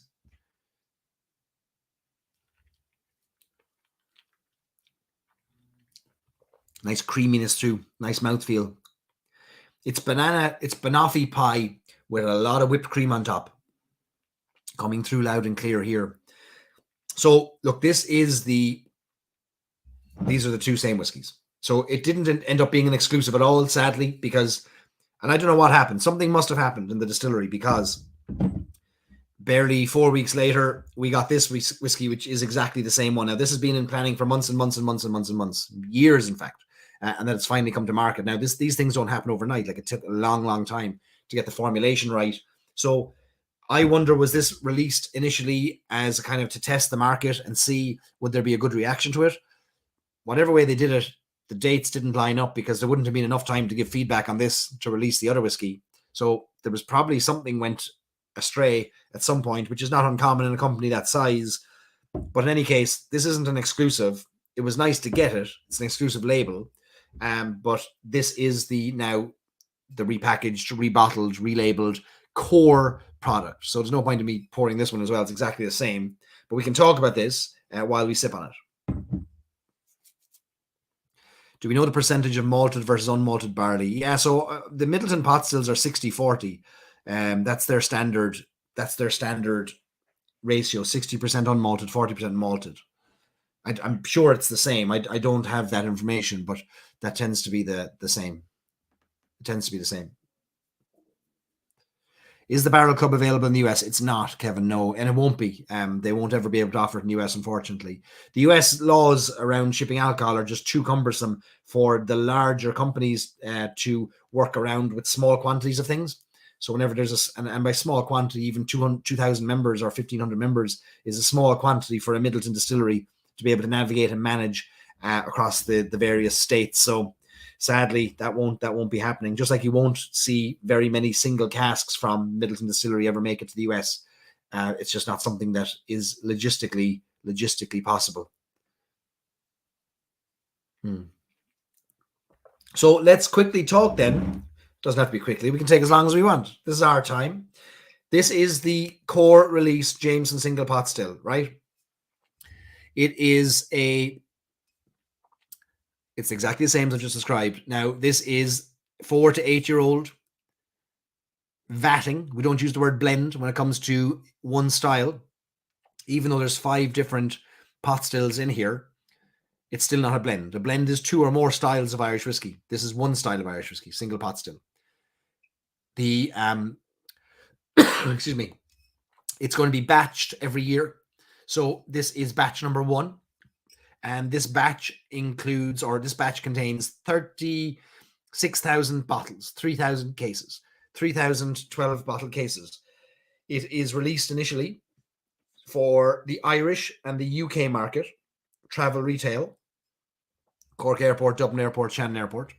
And if it is successful, which I have every suspicion it will be, it'll be made available further afield, subject to availability. One of the challenges with this whiskey is that the 5-component mix contains quite rare elements. The virgin Irish oak element is a rare component.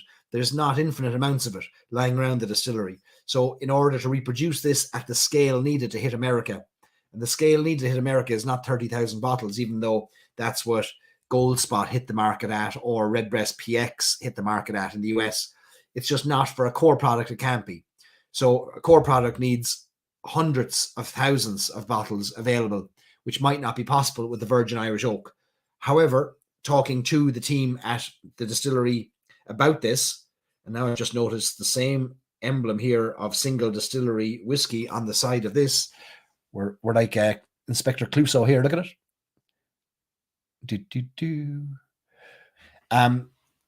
The distillery team said if there is interest and excitement, they'll explore the possibilities of it. You better believe that with the coming on stream of the new distillery in 2025 and the capacity that they'll have, they will take great pride and pleasure in producing whiskies that they know there's a market for. So I don't know how you can feed that information back, but I think online chatter about the interest, they do monitor our Facebook groups and our Twitters and our Instagrams, and if they see interest, I think it's definitely a thing. And you can feed information back to me, and I'll share it with whoever would have any interest in listening to me at any point as well. So it's not available in the US right now, but fingers crossed, it could be. 46% ABV, non-chill filtered, no color added. That is a I think this is a category maker. So think about the pot still category today. The entry point really in permanently available redbreasts is or in pot stills is the redbreast 12-year-old, isn't it? That would be the most, it's certainly the most sold pot still whiskey in the world. It's the most awarded pot still whiskey in the world. And it's the most accessible. But it's still, in most markets, like in Ireland, it's still 64 to 68 euros. This is only 60. So this now comes in, even though it's a bit younger, it's still a complex blend, marrying, not blend. I'm after doing it myself. A complex vatting of components that blows the competitors a little bit out of the water, because who can compete with a pot still whiskey of this component style at this price? I can't think of another distillery. Now, I mean, Teeling will have their own pot still whiskies, but they're not this level of complexity of components. So I think this is a category maker. Again, I go back to my first thing I said when I opened tonight was, if we could only get a few percent of the people drinking regular Jameson to move up to Jameson pot still, you've got a category created. Let's be honest, outside of our small circle, our small group, nobody knows what pot still whiskey is in America. Nobody knows. They've heard about single malts because James Bond and Mad Men and everybody have been talking about them for 50 years, but they haven't a clue what single pot still is. So this is a conversation starter, and it's a category maker, I can tell you. A category maker.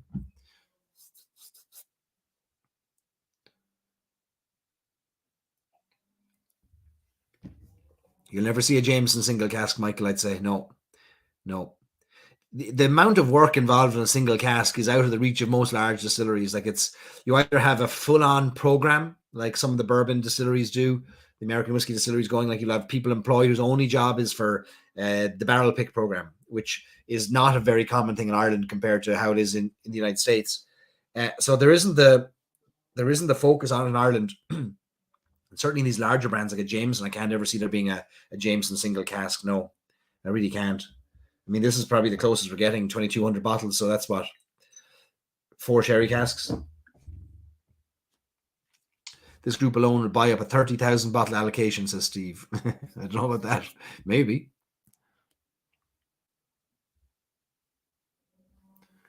Greg, I've not tried all those the Jameson 18 side by side. I have not.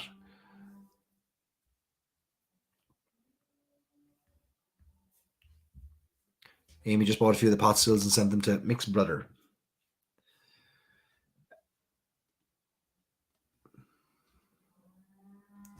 Yeah, I know people claim there's differences in the Jameson 18s. I don't know.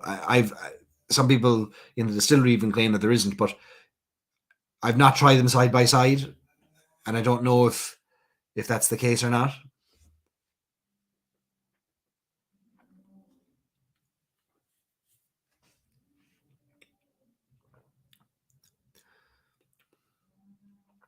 Brian wants to know if the Virgin Irish Oak is from a previous forest release. Okay, so I have the details of that release.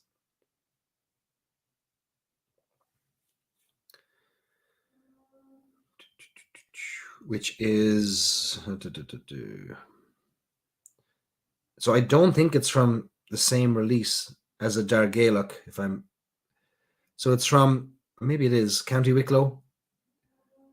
Which one was in County Wicklow? Okay, so this is the barrelhead. Ballydowling, Glenealy, County Wicklow, Quilta, which is the Irish Forestry Service, tree number 2, cask number 1. Batch 6, PEFC. PEFC is a global metric for traceability when it comes to wood. So you can trace it back to the tree itself, all the way through to the barrel, and it's kind of certified. So it's from County Wicklow. That's where the Irish oak, Virgin Irish Oak, comes from. I can't remember. I don't think it was from a previous Dargaelic release, but I could be corrected on that.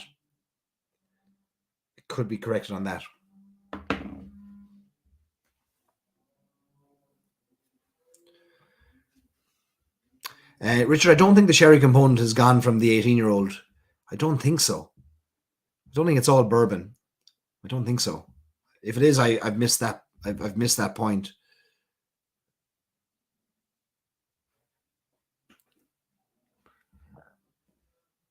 Stacey just bought the Jameson single pot still. Somebody hide her credit card.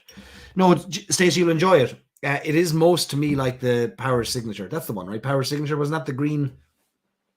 Wasn't that the green label, the one that's discontinued? Because it had those wonderful banoffee notes as well. Those banana bread, banana toffee notes. That's Knockrath was Wicklow. So maybe it was Knockrath, Brian. Maybe it was Knockrath in that case. So then it's from the same forest then as Knockrath. Okay. But I think you'll enjoy this, Stacey, the single pot still. It's really is it's well worth the €60 if you can buy it without shipping costs. I know that it puts ridiculous shipping costs on it when you get it to the US. That's the downside.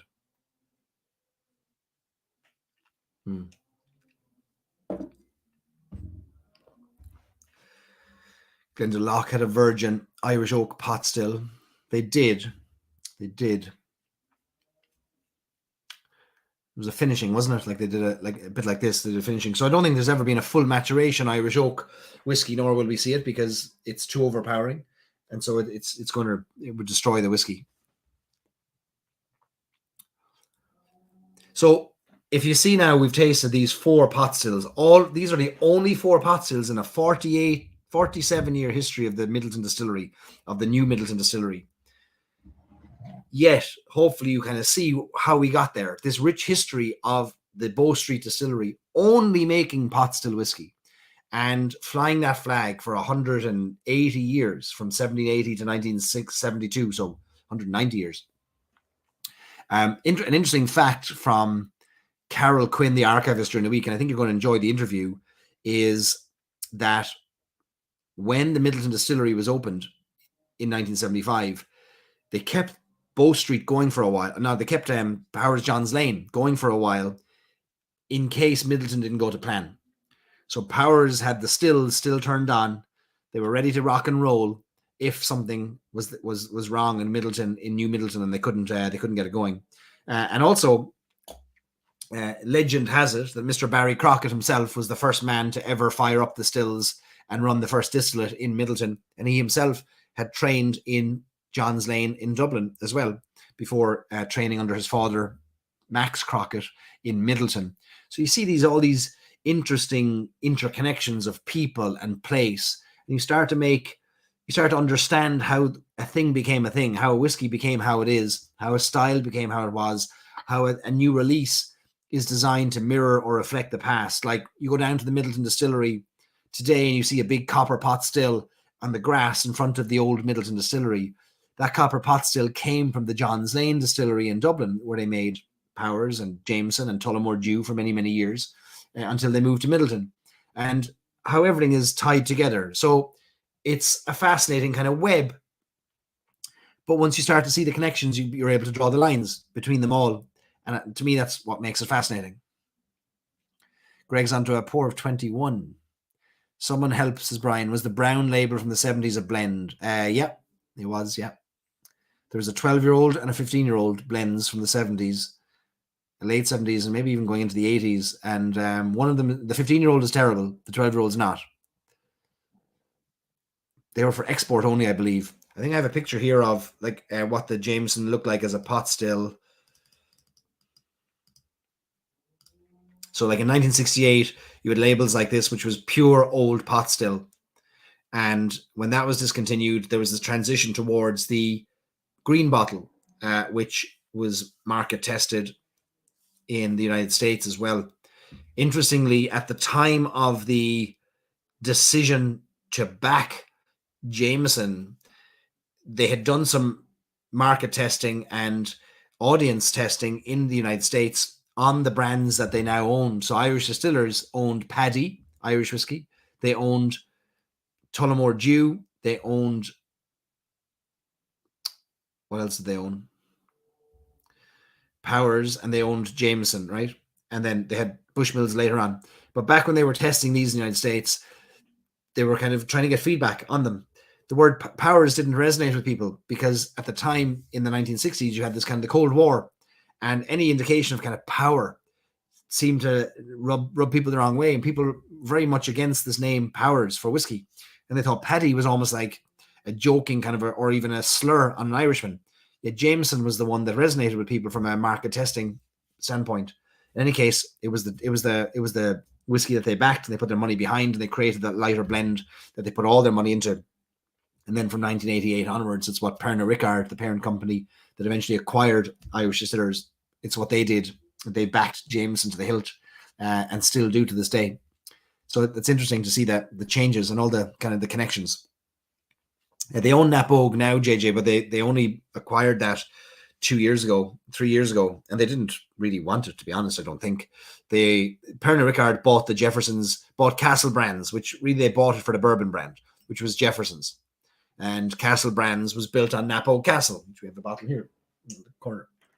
There, Napog was the company that started Castle Brands, but it became a small part of it because Jefferson's grew and grew. And so Pernod Ricard bought Castle Brands, discovered, we now also have Napog, Clontarf Irish whiskey. There was one other. What was the other Irish whiskey? Anyway, so they gave those to Irish Distillers. So Irish Distillers now they're actually going to do some things to bring back Napog. So Napog is going to be reinvested in. There's going to be a relaunch of Napog in the next few weeks, believe it or not. You're going to start seeing some things about Napog, and there's going to be emphasis on it. What's interesting is that Napog has always been connected with Midleton, even though it has been distilled at Bushmills. Bushmills makes Napog Castle because it's a single malt. They've always made Napog Castle, but Midleton has always matured it. So no sooner is it made in Bushmills, it's tanked down to Midleton, where it is matured in the warehouses in Cork, and it's then sent back up to Dublin, where it's bottled in Fox and Geese in Dublin, for ultimate distribution around the world. So Napog has always had a connection with Midleton, now just happens to live there.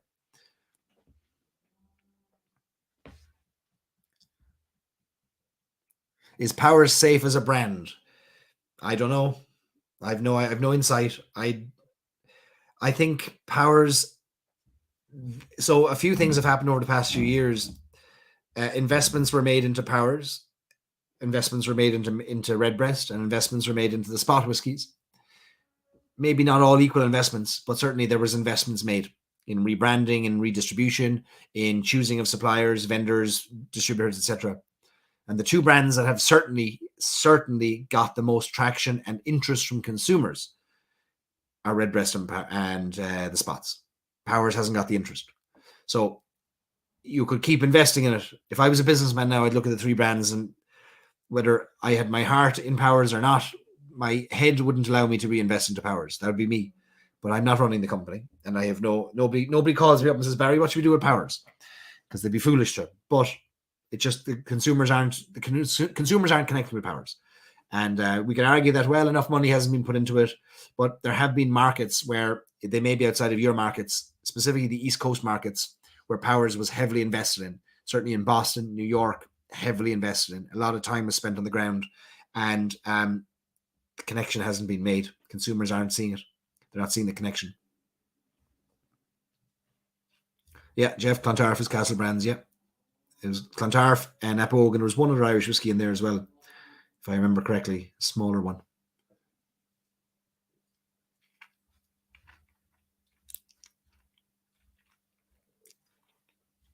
Okay, now it's time for me to go back to the start, to Jameson 15, because it's still here.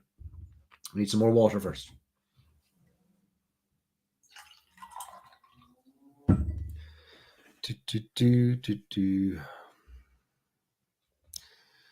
Yeah, Jim, I hear you on the rebranding. I honestly don't think that's it. I think there's a bigger. I don't think the shape of the bottle is. Nobody who's new to the brand ever knew there was an old shape to begin with, and if they knew that the old shape was there, and they loved it, they'd have bought it in such quantities that it didn't need a new shape. So that is the quandary. It's only the nostalgic former Powers drinkers, and I'm one of them. I grew up in a Powers house, so this is not a criticism of any Powers drinker, but it's only the nostalgic Powers drinkers that have any nostalgia for the old brand. Nobody cares, from my understanding and from the conversations I've had with people. The new branding is only of concern to them if they love the old one. And otherwise, it's just, there isn't, the whole thing doesn't work. The whole story is just not working for people right now. Redbreast is working. The Spots are working. Powers just isn't working. Now, it's also the smallest of all the ranges. They've only got two whiskies to play with, really, don't they? Gold Label and John's Lane. Like that's, and well, 3 Swallow, but so 3. So that's it. It's the smallest range, whereas Redbreast now is much larger, Spot's much, much larger. So it's kind of a mixture of all those things. Oh yeah, there is a rye coming. You're right. There's a rye coming.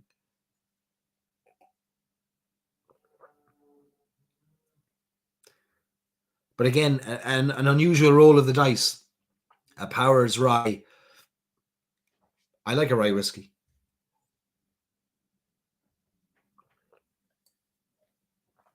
No, the rye is definitely coming.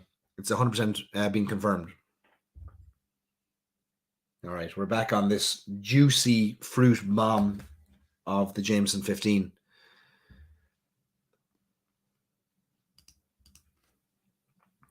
Brian says, buy up all the Powers single cask releases. There are now, what, 39 of them, is there? Is that what it is, or 37 of them?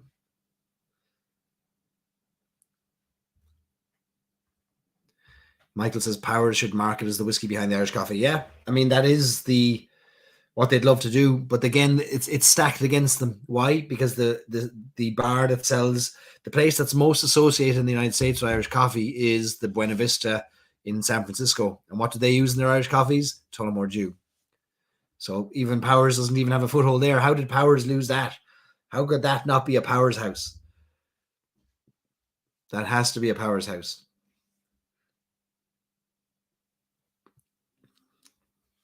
So I bought these Glencairns. It's like a 4 Glencairn pack, Crystal Glencairns I got from Glencairn website. And what's interesting is that they're clearly handmade because each of them has a slightly different lip width. So if you're ever forgetting which whiskey you're drinking, you could say to yourself, right, the 15-year-old is the fat lip. The 15-year-old remastered is a thinner lip. But they're all slightly different. It's interesting. That's a good sign, I suppose.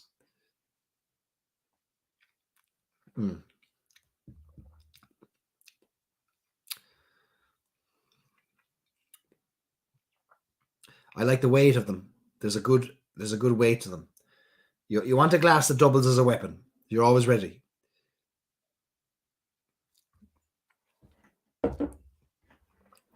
So those are the 4 pot stills. What other interesting Jamesons have we got?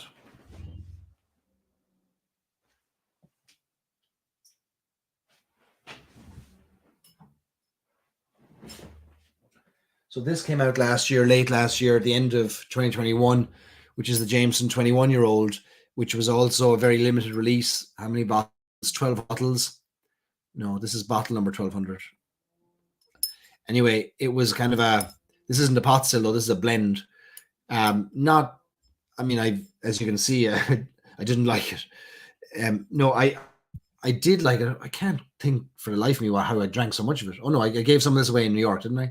This is maybe not my favorite of the Jameson releases. I thought it was a little bit, I didn't know whether it was sherry or bourbon, or it didn't have a nice balance of each. I thought it was a little bit off balance for my taste, and a kind of maybe a hurried release, even though it's 21 years. I thought maybe it was just kind of repackaging in the Jameson 18 bottle, because if you look at the facets of a bottle of Jameson 18-year-old, there's actually 18 of them. And so when you put Jameson 21 in a 18 facet bottle, you can tell that there's some old packaging being reused. So I just thought maybe that was kind of a bit hurried. But that didn't make it to the United States, I don't think. Kieran and Dave drank all my whiskey. Yeah, no doubt. And Kieran might be back next week, so he might finish off the rest of it. We'd be in big trouble then. There'd be locks put on the doors.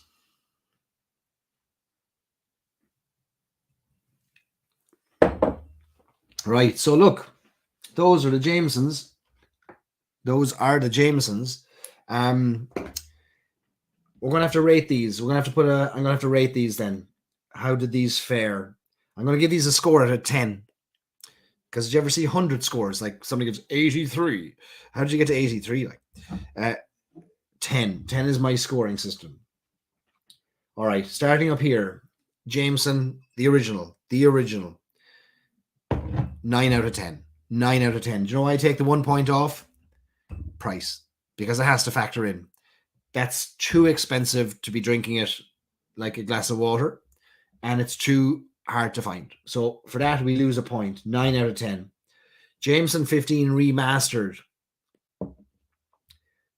Very undervalued very overpriced. Good whiskey, maybe even great whiskey, but I think the fact that its overall packaging and presentation and pricing is off brings this down a little bit further. So I go with 7 out of 10 for this. 7 out of 10. So we have a 9 out of 10, 7 out of 10. And then the single pot still for an entry level single pot still at €60 with this level of complexity in terms of its components. I'd go 7.5, 7.5, maybe even 8, 7.5 though. I'd be leaning towards 7.5 out of 10. It's solid and it's worth a punt if you can find it. Would I pay another €60 shipping on top of it? If you've already done it, God bless you. Otherwise, you could wait. You could wait. Save your money maybe for over the years for finding one of these if you can. That's the rating system there now. Very technical, as you can tell, and a lot of thought put into it over the last 18 to 19 seconds to give us this wonderful scoring. 75 out of 100, says Brian. That's it.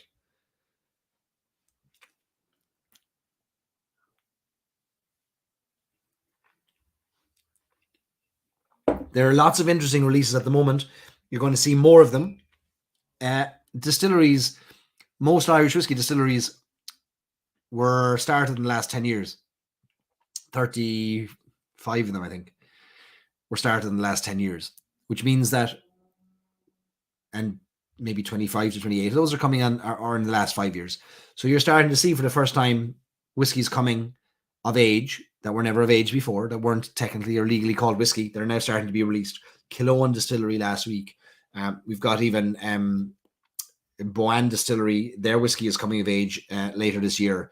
We've got Wayward Irish Spirits. His whiskey, Morris O'Connell, is just being bottled up.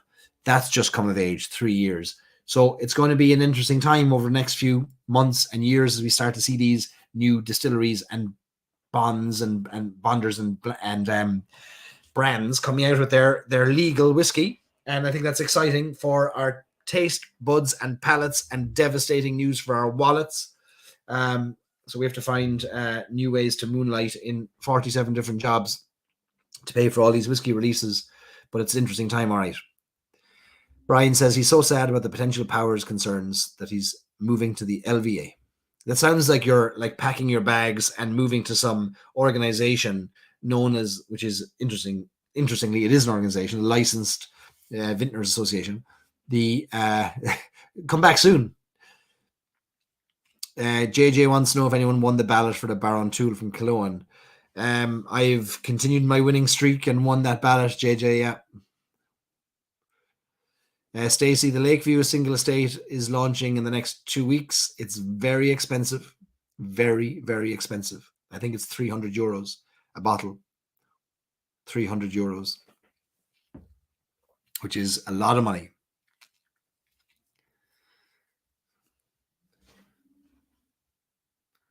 How does John wants to know, how does a single pot still compare against Redbreast 12? So it's a good question, and it would be the natural comparison because price point is about the same, but where you're getting a lot less of the sherry component in the single pot still than you are in Redbreast. So even though Redbreast is probably a 25% sherry component, 75% bourbon, I think there's less of it in this. I think we're getting more of the both the virgin and the bourbon. So we're not getting the dark woods from the seasoned sherry casks. So I think, look, you're not going to beat the Redbreast 12, are you? Especially in the United States, you can get it for $50, $50, $54, which is an incredible price for what you're getting. If they're both around the same price, which one would I choose? I'd choose the Redbreast 12. I'd choose Redbreast 12. But if I'm going to introduce somebody to the category and they're not yet ready for a sherry spice, Christmas spice sherry, it's not quite a sherry bomb, but more of those kind of richer, darker fruit notes, I'd probably start them off with the single pot still and then move them into the Redbreast from there.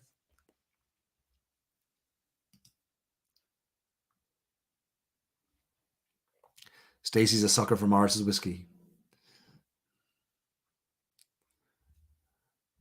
Yeah. It's look, it's there if you've got the price for it, if you've got the money for it. It'll be a very different whiskey than the Liberator whiskies. It'll be a remarkably different whiskey, but it'll be interesting to taste the nuances of his barley compared to others barley for sure. Steve says Redbreast 12 is creeping up in price now. Okay, yeah, it'll keep going too, I'd say.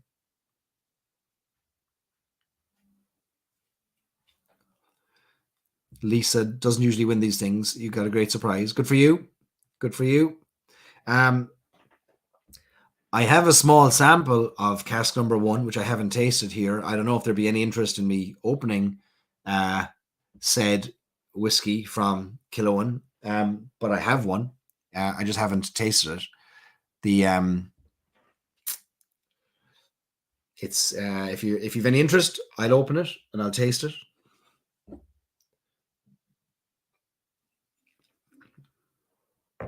Mm.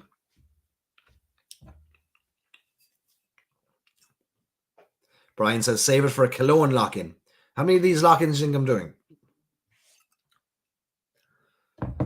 More water. That 15-year-old though.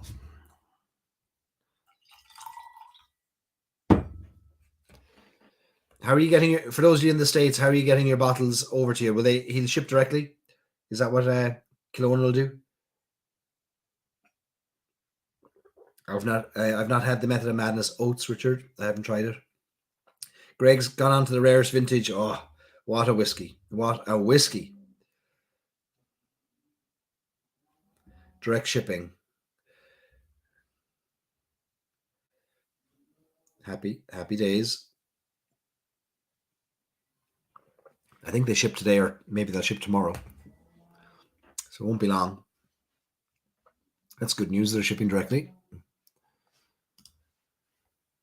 All right. Some of you say, yes, I should open it. Others of you are saying, save it.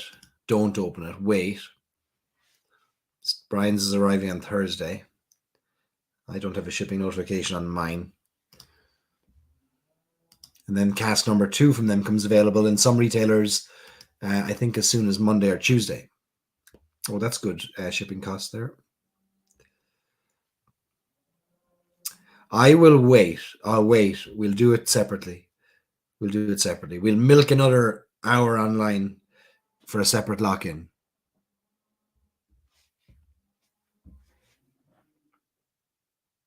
I don't know if anybody can hear through this microphone 150 cows in a field beside my house. Of course, then they've gone quiet. No. They've all gone quiet. I'm convinced people can hear them.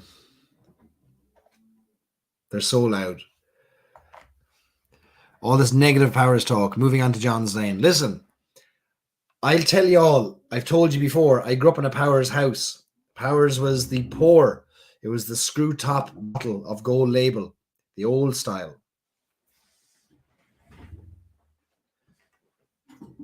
Even before this style. So look, here's your Powers porn for those of you freaked out. Here's an old sneaky look at the old Powers. And by old, I mean just the last one before the rebrand. Anyway, we were a Powers screw top house. So there's no negative talk. It's just realistic talk. Powers isn't getting the love from customers that Redbreast or the Spots are. And I think there's many reasons why that's the case, from flavor to marketing to collectability to brand interest. Look, Powers has been around since 1791. Will it be around in 2091? It remains to see. We don't know. We don't know. It's a wonderful brand with unbelievable heritage and history and story. And even the old John's Lane distillery, the College of Art and Design, is leaving that building. And the building is back up for sale or available for redevelopment, which means Powers could move back in there and distill in there again. Can you imagine? Or some distillery could. But will it happen? I doubt it. I doubt it.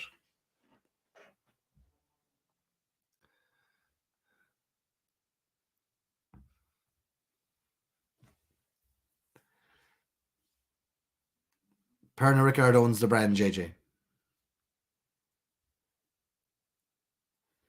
Some of the stills are still there, Brian, but you wouldn't be using those to make whiskey, I can tell you. The I asked Carol Quinn, the archivist. This is now her full name, Carol Quinn, the archivist. She'll never again just be Carol Quinn. I asked her about. So I said, look, you must be excited about the Jameson single pot still, being obviously a historian herself and so aware and knowledgeable on the history, the pot still history of Jameson. And she said, yes, of course.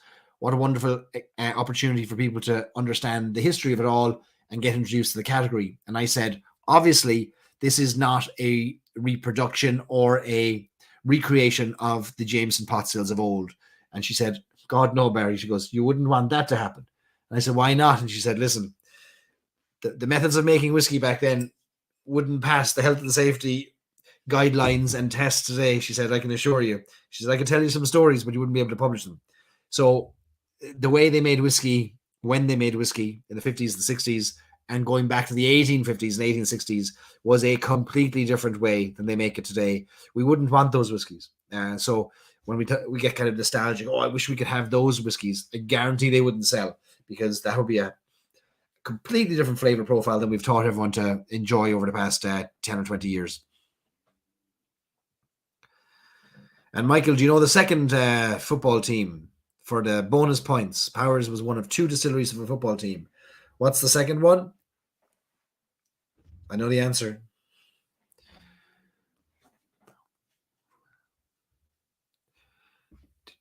Was it in Irish oak? It wasn't, JJ. No, it would have been in wine barrels. European oak predominantly. So back when, American oak only found its way into the Irish system in the 1960s. Before that, it was just used wine barrels predominantly, or just wooden barrels. They may not have even been. They could have been virgin barrels, but they might not have been fully seasoned with wine. Well, if they were virgin, they weren't seasoned in any case. But they were. There was a period of time where you're using any bit of wood you could find to make a barrel, and the coopers who were making the barrels were just happy that they had a bit of wood. It's only in the last 30 to 40 years that the wood has been evaluated and understood and scientifically studied to understand the impact the different wood types have and the different previous inhabitants of that barrel have on the ensuing whiskey that's put in there. So back in the 1800s, they would have been using wine barrels predominantly, sherry casks, things like that, sherry butts that came in. Rum barrels would have been used as well. So wherever there was trade already, so into Cork, you would have had a rum trade.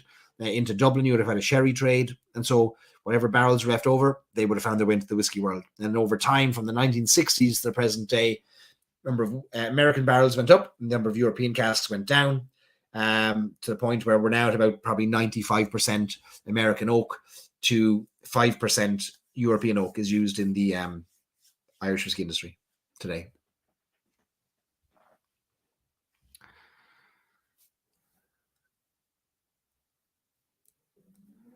Yeah, they're all very different beasts, aren't they? Like, and when you have those older whiskeys, those even like you get sulfur notes, you get off notes. Like sulfur would have been burned in barrels to get rid of the smell or the flavor of things that were in there before. So you might have had a barrel that was used to transport fish, and so to clean out the fish smell, you lit some sulfur inside there and it cleaned it out, but didn't stick with that smell for forevermore.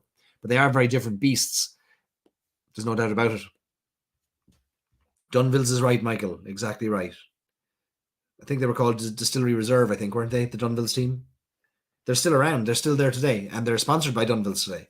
They're the only one that's left. The Powers team is gone. The Dunville's team's still there. Yeah, so I had a drop of this not too long ago. So this is another pot still. This is from 1951. Napogue 1951, which was distilled in the old Tullamore Dew distillery, the old Tullamore distillery, the B. Daly distillery in Tullamore in 1951. This is a pot still, and it's a very different beast. I mean, you don't get those same, like this is all sherry casks. So you're not getting the same light fruit, vanilla notes that you're getting from the bourbon barrels. You're getting all the old dark fruit notes. You're getting the creamy notes. You're getting the walnuts, the hazelnuts coming through. And even the pot still distillate is heavier, thicker, and you're getting very different notes than you would with bourbon, which is why I think these light fruity notes coming through here are the bourbon meeting that trad pot style, in my opinion anyway. I didn't have a sample out of this one. I had a sample from an open bottle. This is still sealed, Greg. This one is still sealed, not open yet.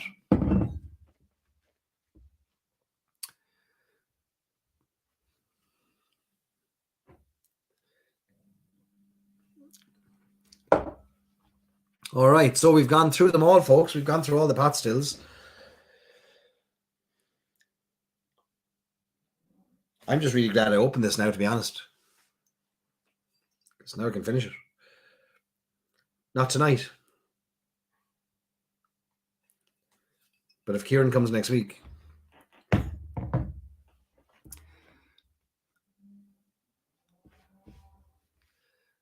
Dunville's Liberty Lisburn Distillery, that's the one, yeah. That's the one. All right, what else have we got to talk about? I mean, I feel like I shouldn't cheat on the whiskies I have by opening more.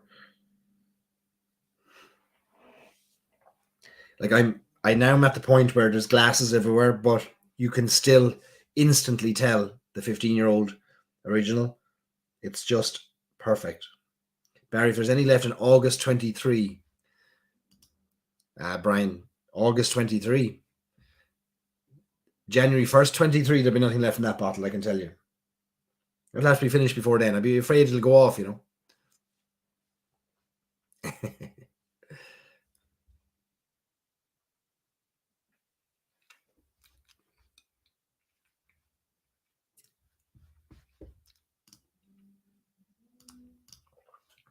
There was another note, another comment in here from Finan that I wanted to read. Where was it?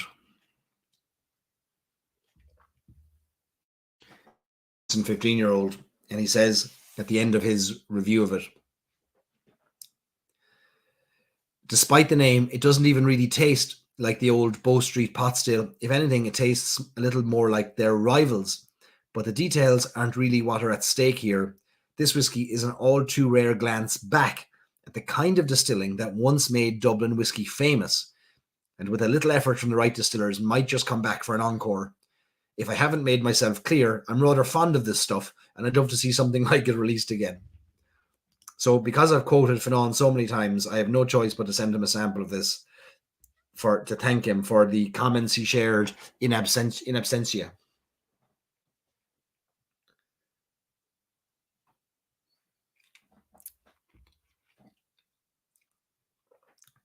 Spiker wants to know if there's any bottle kills in reach. I think the only bottle kills in reach are the Jameson 15 remastered, the Jameson 21. Is there anything else? Oh, there is another one. My other bottle kill waiting to happen is Redbreast 27.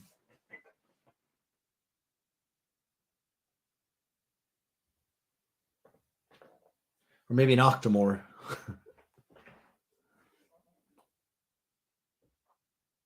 Yeah, somebody asked me if that's an old Cumber over here. These are Celtic casks over here. Somebody asked me these ones here. These are single cask releases from Celtic Whiskey Shop. This is Celtic cask number 39, number 40 of 55 bottles. Celtic cask. Okay, so that's the only other bottle kill here is the Redbreast 27. That's probably got one decent pour in it, a pour and a half maybe. Should we leave it up here just in case? Just in case the mood takes us. Steve says he'd take that old 15 pure pot still over a Method of Madness 28. Jeez, there's a competition waiting to happen.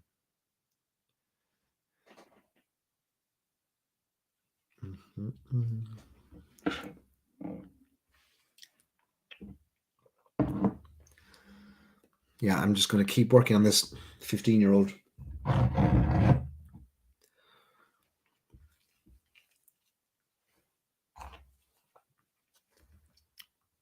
JJ was given a bottle the 27th of Father's Day. Yeah, it's unreal stuff, isn't it? One of the best. One of the best. Dave says starting with the heavy hitters, no going to crested now. There's not.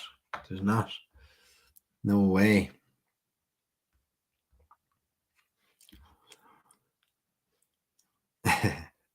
So when we think about the order of whiskies at a tasting, there's different perspectives on how to do it. Do you go light to heavy? Do you go age? Do you go rarity? And one school of thought, which is an interesting one, and it's actually the one we probably follow tonight, is that you don't wait till the end of the night for the best whiskey, because at the end of the night, you've already reduced your perception to where you might not enjoy it as much because you've already perhaps introduced your palate to other flavors. You have already had too much other whiskey, which you can't fully appreciate it. And so rather you flip it, you start with your best whiskey and you work down from there. Now, it means people are going home thinking about the cheapest whiskey, perhaps, but they at least get to enjoy and appreciate the best whiskey first, which is an interesting approach and something I go back and forth on at different tastings, depending on what I'm serving. I wouldn't start with a peated whiskey and go to a very light grain whiskey, for example. I think that would be too much of a kind of ruining the night and end with the peated whiskey. But tonight, this was great that we got to start with this extraordinary whiskey and then come back to it and compare it as we went. So something to think about as you're doing your own tastings as well. JJ wondering how many pours can you get from a dream cask? That's a bottle kill as well, I think, here. There's a bottle kill, look. Well, to be 3 good pours, you can get 10 decent pours out of it. It's a 500 milliliter bottle out of a dream cask. But there's maybe 3 good pours left on that one. And then she's gone. Look at the color in it.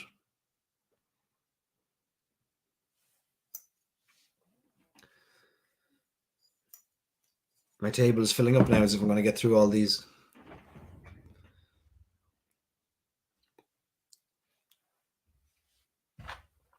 Yeah, there'll be another dream cask in March.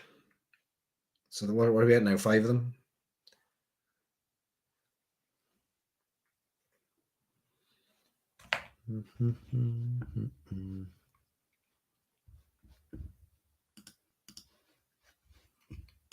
Okay, it's time for sleepy music.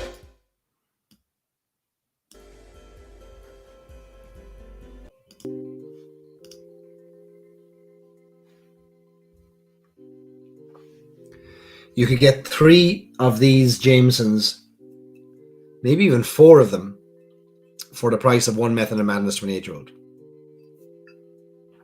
I'd go for 4 of these, or 3 of them, if I could.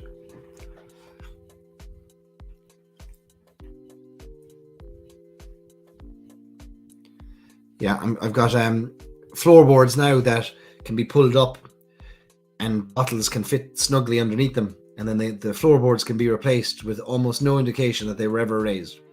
So you'd have to know the exact mapping of the house to figure out where things go. Michael wants the old triangle. The way my voice is so hoarse now with this cold, you'd be lucky to get the old out of me, let alone the old triangle. This is almost that time, though, isn't it? A song. Oh yeah. Oh, there was a lovely song I heard recently. I was trying to learn it. There's a few old triangles sang at the launch of the Jameson pot still. Nobody asked for it, mind, you just have to break into it, like. And then you'll discover whether they wanted it or not. They quickly tell you. All right. Well, I think we've done our job. We've walked through the pot still history. We've talked about the pot still of today.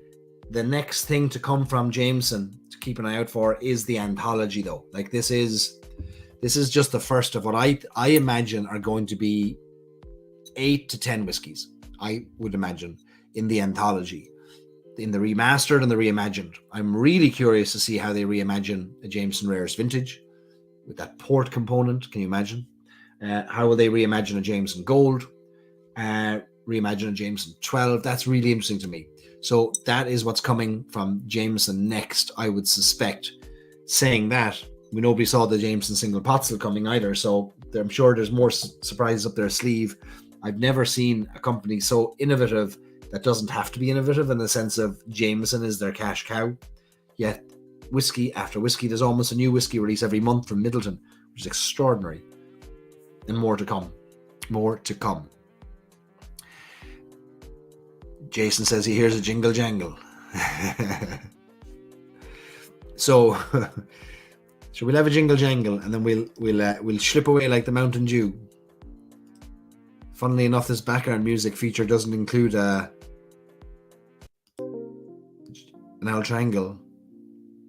It's got some weird other stuff though. All right, it's been a while since we've done an old triangle. It's definitely been a few months.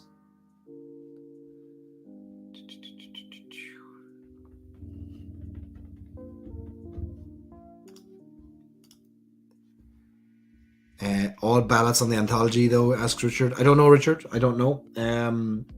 Good question. Again, when you have very small releases, you can't put them on shelves, because which shelves do you choose? Or do you just put them on the website, first come, first served, limit to one per person? That's another way to do it. I do think for limited releases, ballots is the best way, even though it means people are going to be unhappy. I've yet to see a fairer way to do something than a ballot, because that way everyone has a chance. There were 3,000 ballots for the Kilo 1 whiskies, and there's 200 bottles available, or 250 or whatever it was. So you know you're going to upset more people than you're going to keep happy, but at least they're upset knowing that it was fairly done. Like, everyone was drawn out one by one.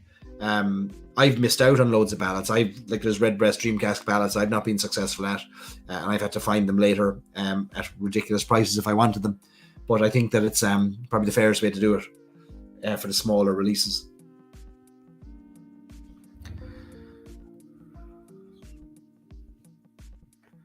JJ wants to know, will there be another release of the Redbreast 10-year-old? I don't think so. I think that was released to commemorate X number of years of the return to the portfolio. And again, how innovative and how remarkable are Middleton, that they can come up with every opportunity under the sun to release a whiskey, like Gold Spot. There was never a Gold Spot, but let's celebrate not the history of Mitchell and Son, but the history of their purchasing and releasing of whiskies. Okay, that's, you know what, that's 175 years, let's do that.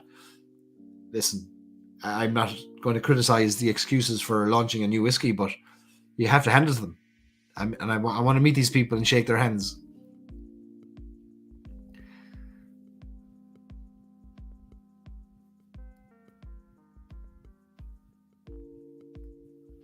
All right. The lock-ins have been missed. Yeah, we'll do more. And we're toying around with a few ideas on events, kind of trying to find a balance, because there's lots of things now that I want to share, like news that's happening in the world of Irish whiskey on a weekly basis.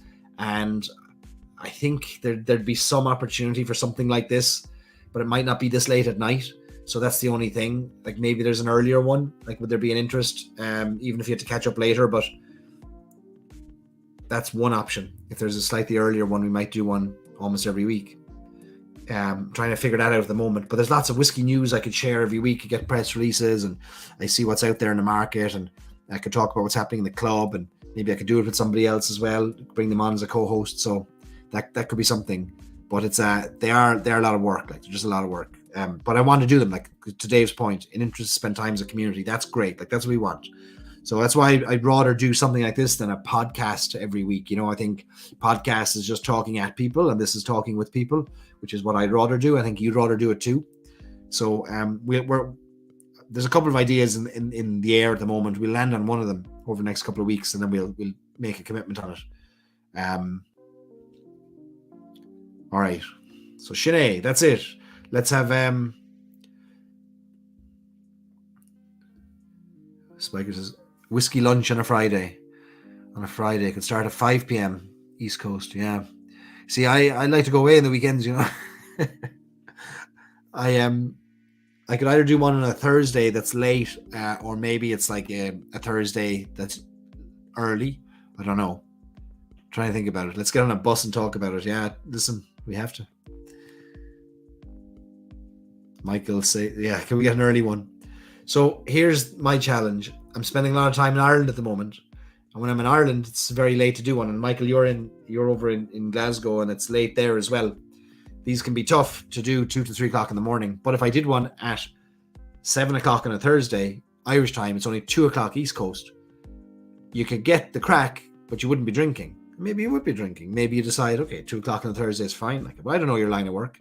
We've got gynecologists here who probably aren't going to be necking Powers John's Lane at 2 o'clock on a Thursday. Are we, Brian Sharp? Who knows? So that's the challenge. That's the challenge. Leave me alone about the whiskey bus, Lottie. I can't get to it. There isn't the time or the day to get Anthony and me in the same room. Hopefully in the next 2 weeks we'll be able to get in a room together. It is a monumental undertaking, this whiskey bus. Unbelievable. Lucky the last one we were able to do at a time when Anthony had no whiskey auction coming up and I was in between a few things, and it worked perfectly. The work involved is unreal. So we're trying to get help on that at the moment. So hopefully in the next 2 weeks we'll have something to talk about there.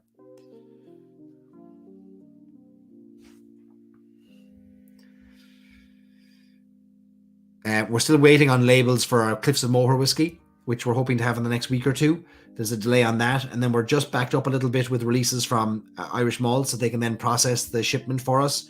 It'll be sold through the club, but they'll fulfill it for us and they'll ship it we're going to eat as much of the shipping cost as possible. So hopefully for like the same price you got your Killoans shipped to you, we can get our whiskey shipped to you from Ireland as well. That's hopefully coming up in the next 2 weeks. Definitely this side of Christmas we'll have that release, definitely. We've also got next up we have Morris O'Connell, Sir Morris O'Connell from the Liberator, Wayward Irish Spirits. He's coming on for our Meet the Maker event on November 2nd, which I'm really excited to meet him and talk about. We've met him before, but to talk with Morris, that's coming up. We've got being published on Monday in the Whiskey Club website, interview with Carol Quinn, the archivist. That's worth 45 minutes of your time just sitting in. Great stories on pot still history, on Bow Street history, on Jameson history. We focused specifically because of the week that's in it. That's coming up on Monday. We just published a short interview, a short chat with the head cooper at Tullamore Dew Distillery. That's in the website. Next week, I'm spending time with Deirdre O'Carroll, who is the blender at Redbreast, the blender for Irish distillers. Herself and Dave McCabe work with Billy Lighton. And as Billy Lighton sunsets his time at the distillery over the next few years, and he's been there 47 years. Dave McCabe and Deirdre will take over more of the running of the blending. Deirdre is together with Kevin O'Gorman, who's responsible for this, and Deirdre is a fantastic knowledge on blending and also on stock management and inventory control in the distillery. So as a blender, how does she know that she'll have enough of X, Y, and Z in 5 years or 10 years time? And Deirdre's in charge of that. So we'll have an interview with Deirdre that'll go on the website as well. So I think there'll be a lot more of those coming along the line too, which is interesting chats that we'll put into the website for you.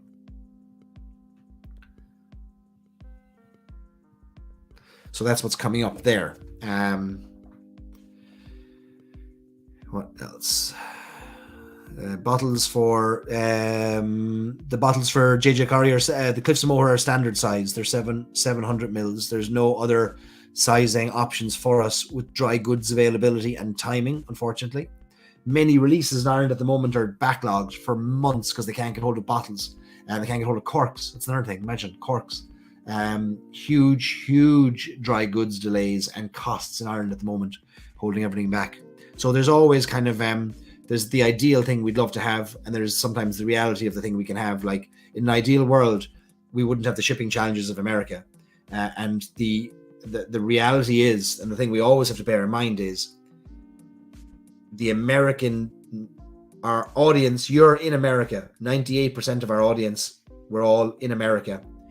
Yet 100% of the whiskey is not. And to make those two things meet in the same place, you either have to come to Ireland or to get the whiskey to you. And that's a challenge. We'd love to do it we'd love to do more small, like cheaper $30 bottles. We can't do it because you can't get a $30 bottle to America. It's just impossible. By the time you get it there, it's already 60 or 70 or 80. So those kinds of things are really tricky. Shipping is expensive. That's really tricky.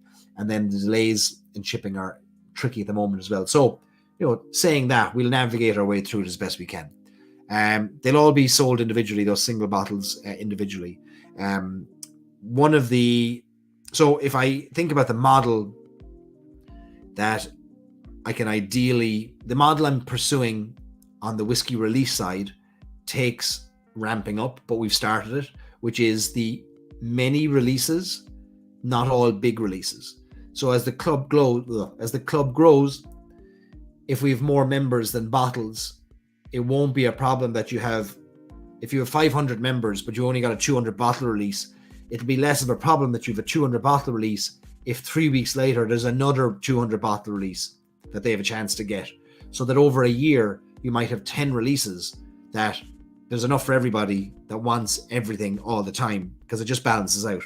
So we're going to go for that model. So the end of this year, as we're winding down the year, we're actually ramping up the processes to be able to launch into 2023 with more regular releases of unusual whiskies that you just can't get anywhere else.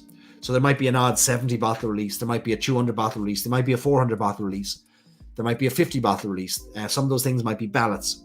So that's there's a supply issue. Like there's just a supply issue with Irish whiskey and a thirsty audience in the US. And how do we stick to getting unusual, smaller bottles yet keep people happy?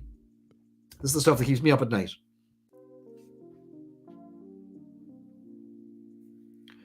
Brian says, thinking of where we were last year, the progress is phenomenal. I appreciate that. It can feel a little bit slow sometimes for me, and we feel like we're behind the 8 ball sometimes, and just there's lots of delays with no bad intention from anybody, just lots of delays. And then one thing, you set aside a day to do it, and one part of the 8 steps needed that day just doesn't work, and your whole day is gone in that one step, and now you have to find another day for the other 7 steps. I've discovered how hard it is to run a whiskey company, and I'm not even making the stuff. So it's a bit of a learning curve, I'll be honest with you. I'd like us to be further ahead, but then again, I have to remind myself of all these challenges as well.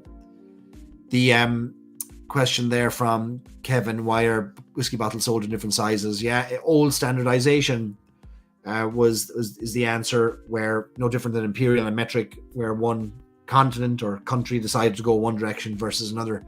There is standardization federally, in the sense of the US is now allowing 700 ml bottles in, but not every state is. So God bless your federal and state system. It works great on paper, but the reality of it is that it doesn't always work well in practice. And so you'll see a mixture of both over the coming years. Some states aren't moving across to 700 at all, because their systems are all based on the tax take due and the calculations based on that. Does anybody know, interestingly, actually no, if I ask you this, you only go and Google it, but the reason that size is the standard to begin with is goes all the way back to the 16 and 1700s, when the Portuguese would have been the first to move from a clay bottle for their wine to a glass bottle. So as glass became available in the 1700s and glass blowing became a thing, the Portuguese used to serve their wines in kind of like flat-bottomed containers, like a ship's decanter. They were made out of clay and pottery. And then when glass blowing became accessible, glass blowers would take one big breath and they'd blow into their glass blowing tube, and the size of the vessel that came out the other side was equal to the capacity of their lungs, and the lung capacity is about 750 milliliters, which was equal to a bottle, and that's what stuck. So because that was one blow that was snipped off, and that was considered the size of a bottle, one blow from your lungs, and it's stuck ever since. And so there's just been variations around that ever since. Yeah, interestingly, in Ohio, for example, Ohio is not as a standard accepting the 700 ml bottles, but they accepted Gold Spot, because the argument was able to be made that Irish distillers have a big footprint in the state, and they don't have a 750 ml variant, so there's only 700s of the Gold Spot. Therefore, it should be allowed into the state, and they made an exception for it. And then conversely, last year at our Silent Distillery event in Ohio, our Silent Distillery bottle was a 700 ml bottle last year. It's 750 this year. So I think we can actually sell 21 places if we want this year, but we'll probably give Kevin a drop. of the Kevin O'Gorman a drop of his own whiskey. So 750 ml for our silent distillery this year. So we get 50 mils more in our bottle this year compared to last year.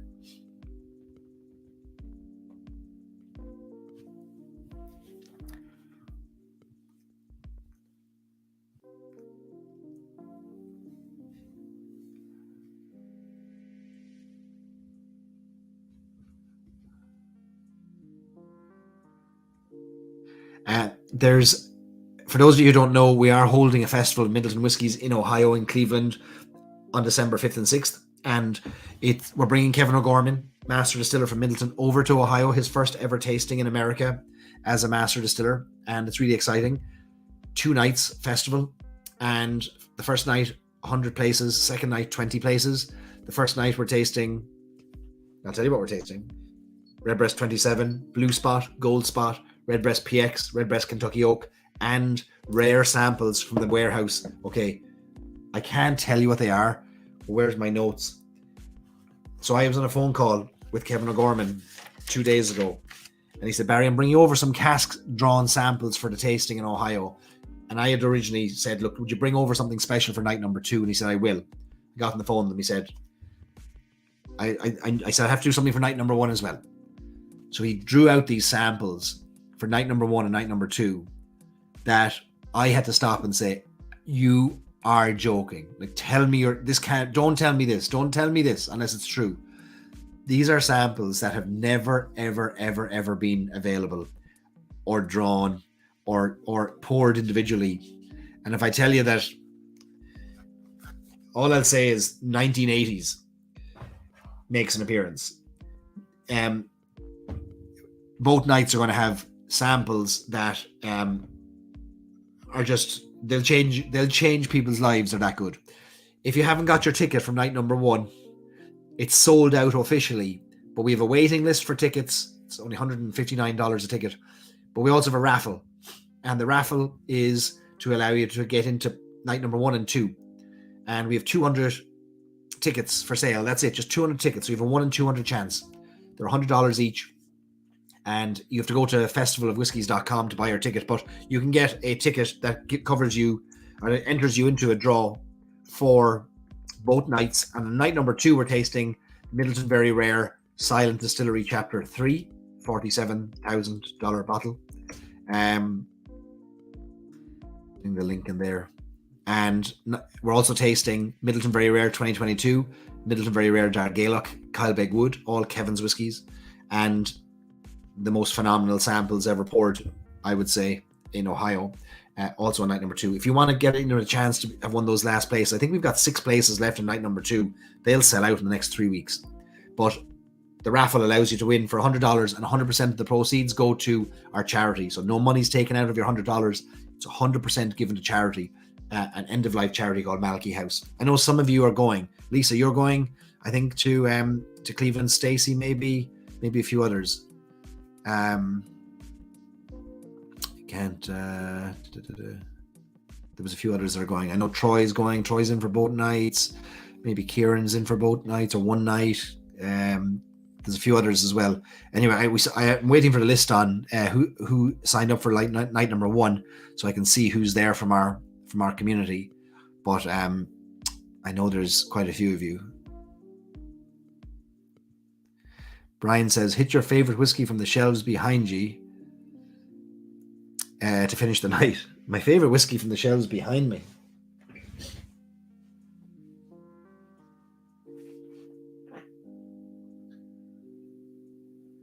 Oy.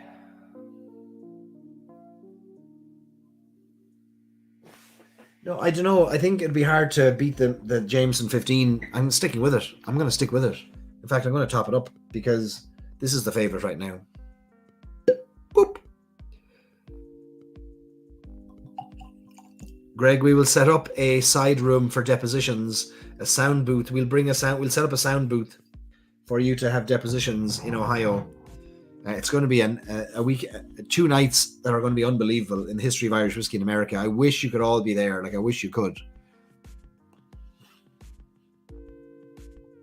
And we know it's not cheap. Like, we know, but like, not everything not everything is needed. Like, we don't need to go to everything. We want to go to everything, but it's a fundraiser, and it was a wild idea I dreamed up 12 months ago that we would do this last year, and now it's got legs. We're doing it this year. We're going to do it every year. We're going to do it all the way through to the chapter number 6 of Silent Distillery. So we'll do it every year, and it's raising a lot of money. But it was a mad idea because how it came about was Ohio allocated a bottle of the Silent Distillery after all of the growth in redbreast sales that, we've done a lot of work in Ohio for a few years there. From 2016 to 2021, 22 was a solid focus on events and kind of building up our Ohio community of Irish whiskey fans.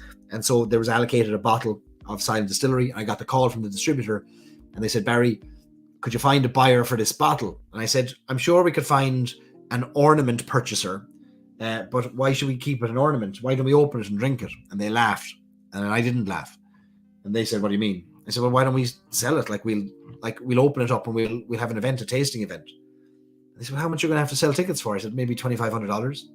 They said, who's going to spend that money? 20 of you did. Another 20 will do it this year. And it's a chance to raise money. And it's a chance to open rare whiskies. The Middleton Distillery can't believe it. I've gone down to the Middleton Distillery, and I've met people who've said, oh, you're the fella who opened the Silent Distillery, because it's just such an unusual thing for us to do. And so they're really enthralled and curious about what we're doing. And after a few pints with Kevin in Dingle last year, the same night I tasted this at an event, the best things get done after a few pints. You all know it. 2:00 in the morning, creamy pints of Guinness, everyone's standing 5 inches from everyone's face. That's when deals are done. And that's when Kevin said, I'll fly over for the next one. I said, you will not. He said, I will. Don't be telling me that. And the deal was done. And that was it. The handshake, the handshake was shook, and the rest is history. So really looking forward. Kevin's never been to Ohio before, and we're going to lay up a few events to introduce him to Ohio and have a good time. It's going to be a lot of crack. Patrick likes the updates to my studio with the shelves. Thank you. New shelving, new lighting, new lens for the camera, and a new camera coming this week. And I have another shelf that same size that I was thinking about putting over here, but I think this breaks it up nicely. So I'll actually have to put another shelf over here, which you can't see. But there'll be another one this size waiting to go up, because there's piles of whiskey over there waiting to go onto it. So we might try and squeeze that into some of the videos as well. That'll go up there. Yeah, look, when I go close to the camera, look how it blurs out the background. I'm obsessed with this lens. It's like eye tracking. So if it moves, like if I move over here, it tracks my eyes. Sometimes it picks up a microphone though.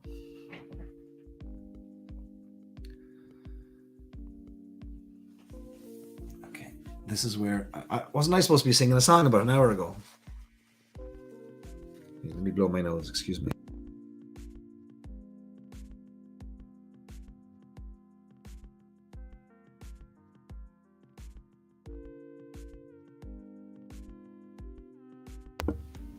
Okay.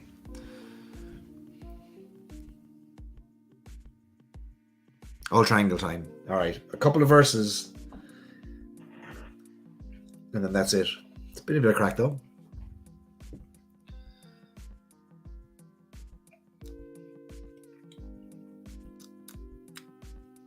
All right. We'll turn off the other music so.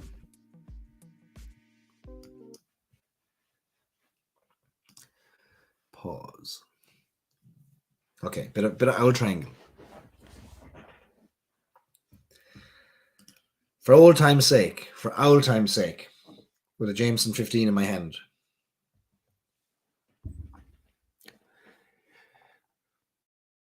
A hungry feeling came o'er me stealing, and the mice were squealing in my prison cell, and the old triangle went jingle jangle all along the banks of the Royal Canal.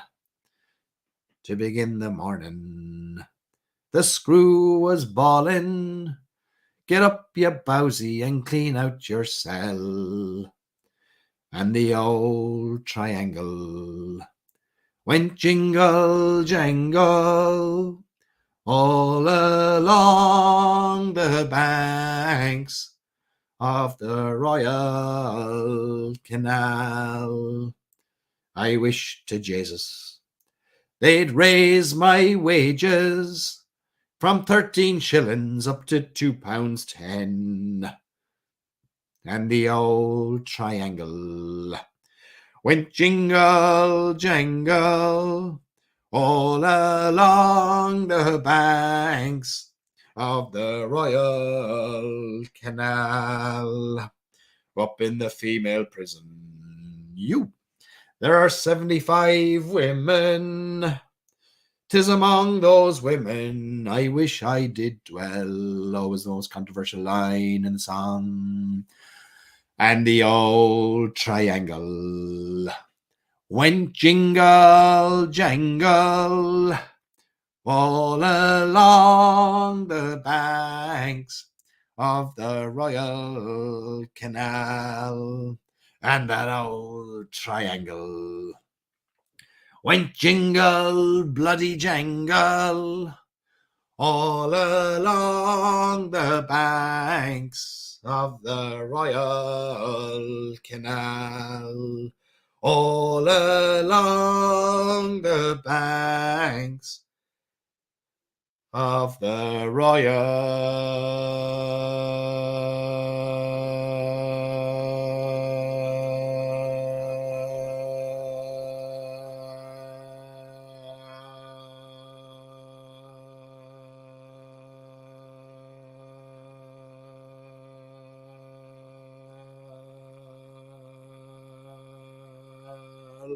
Canal.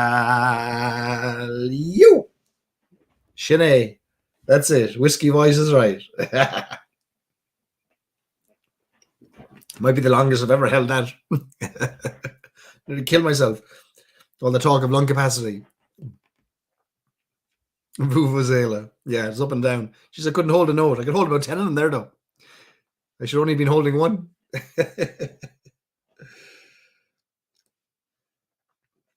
Sláinte le Holati. I'm looking forward to seeing those of you in Cleveland that are going there. Really looking forward to seeing you.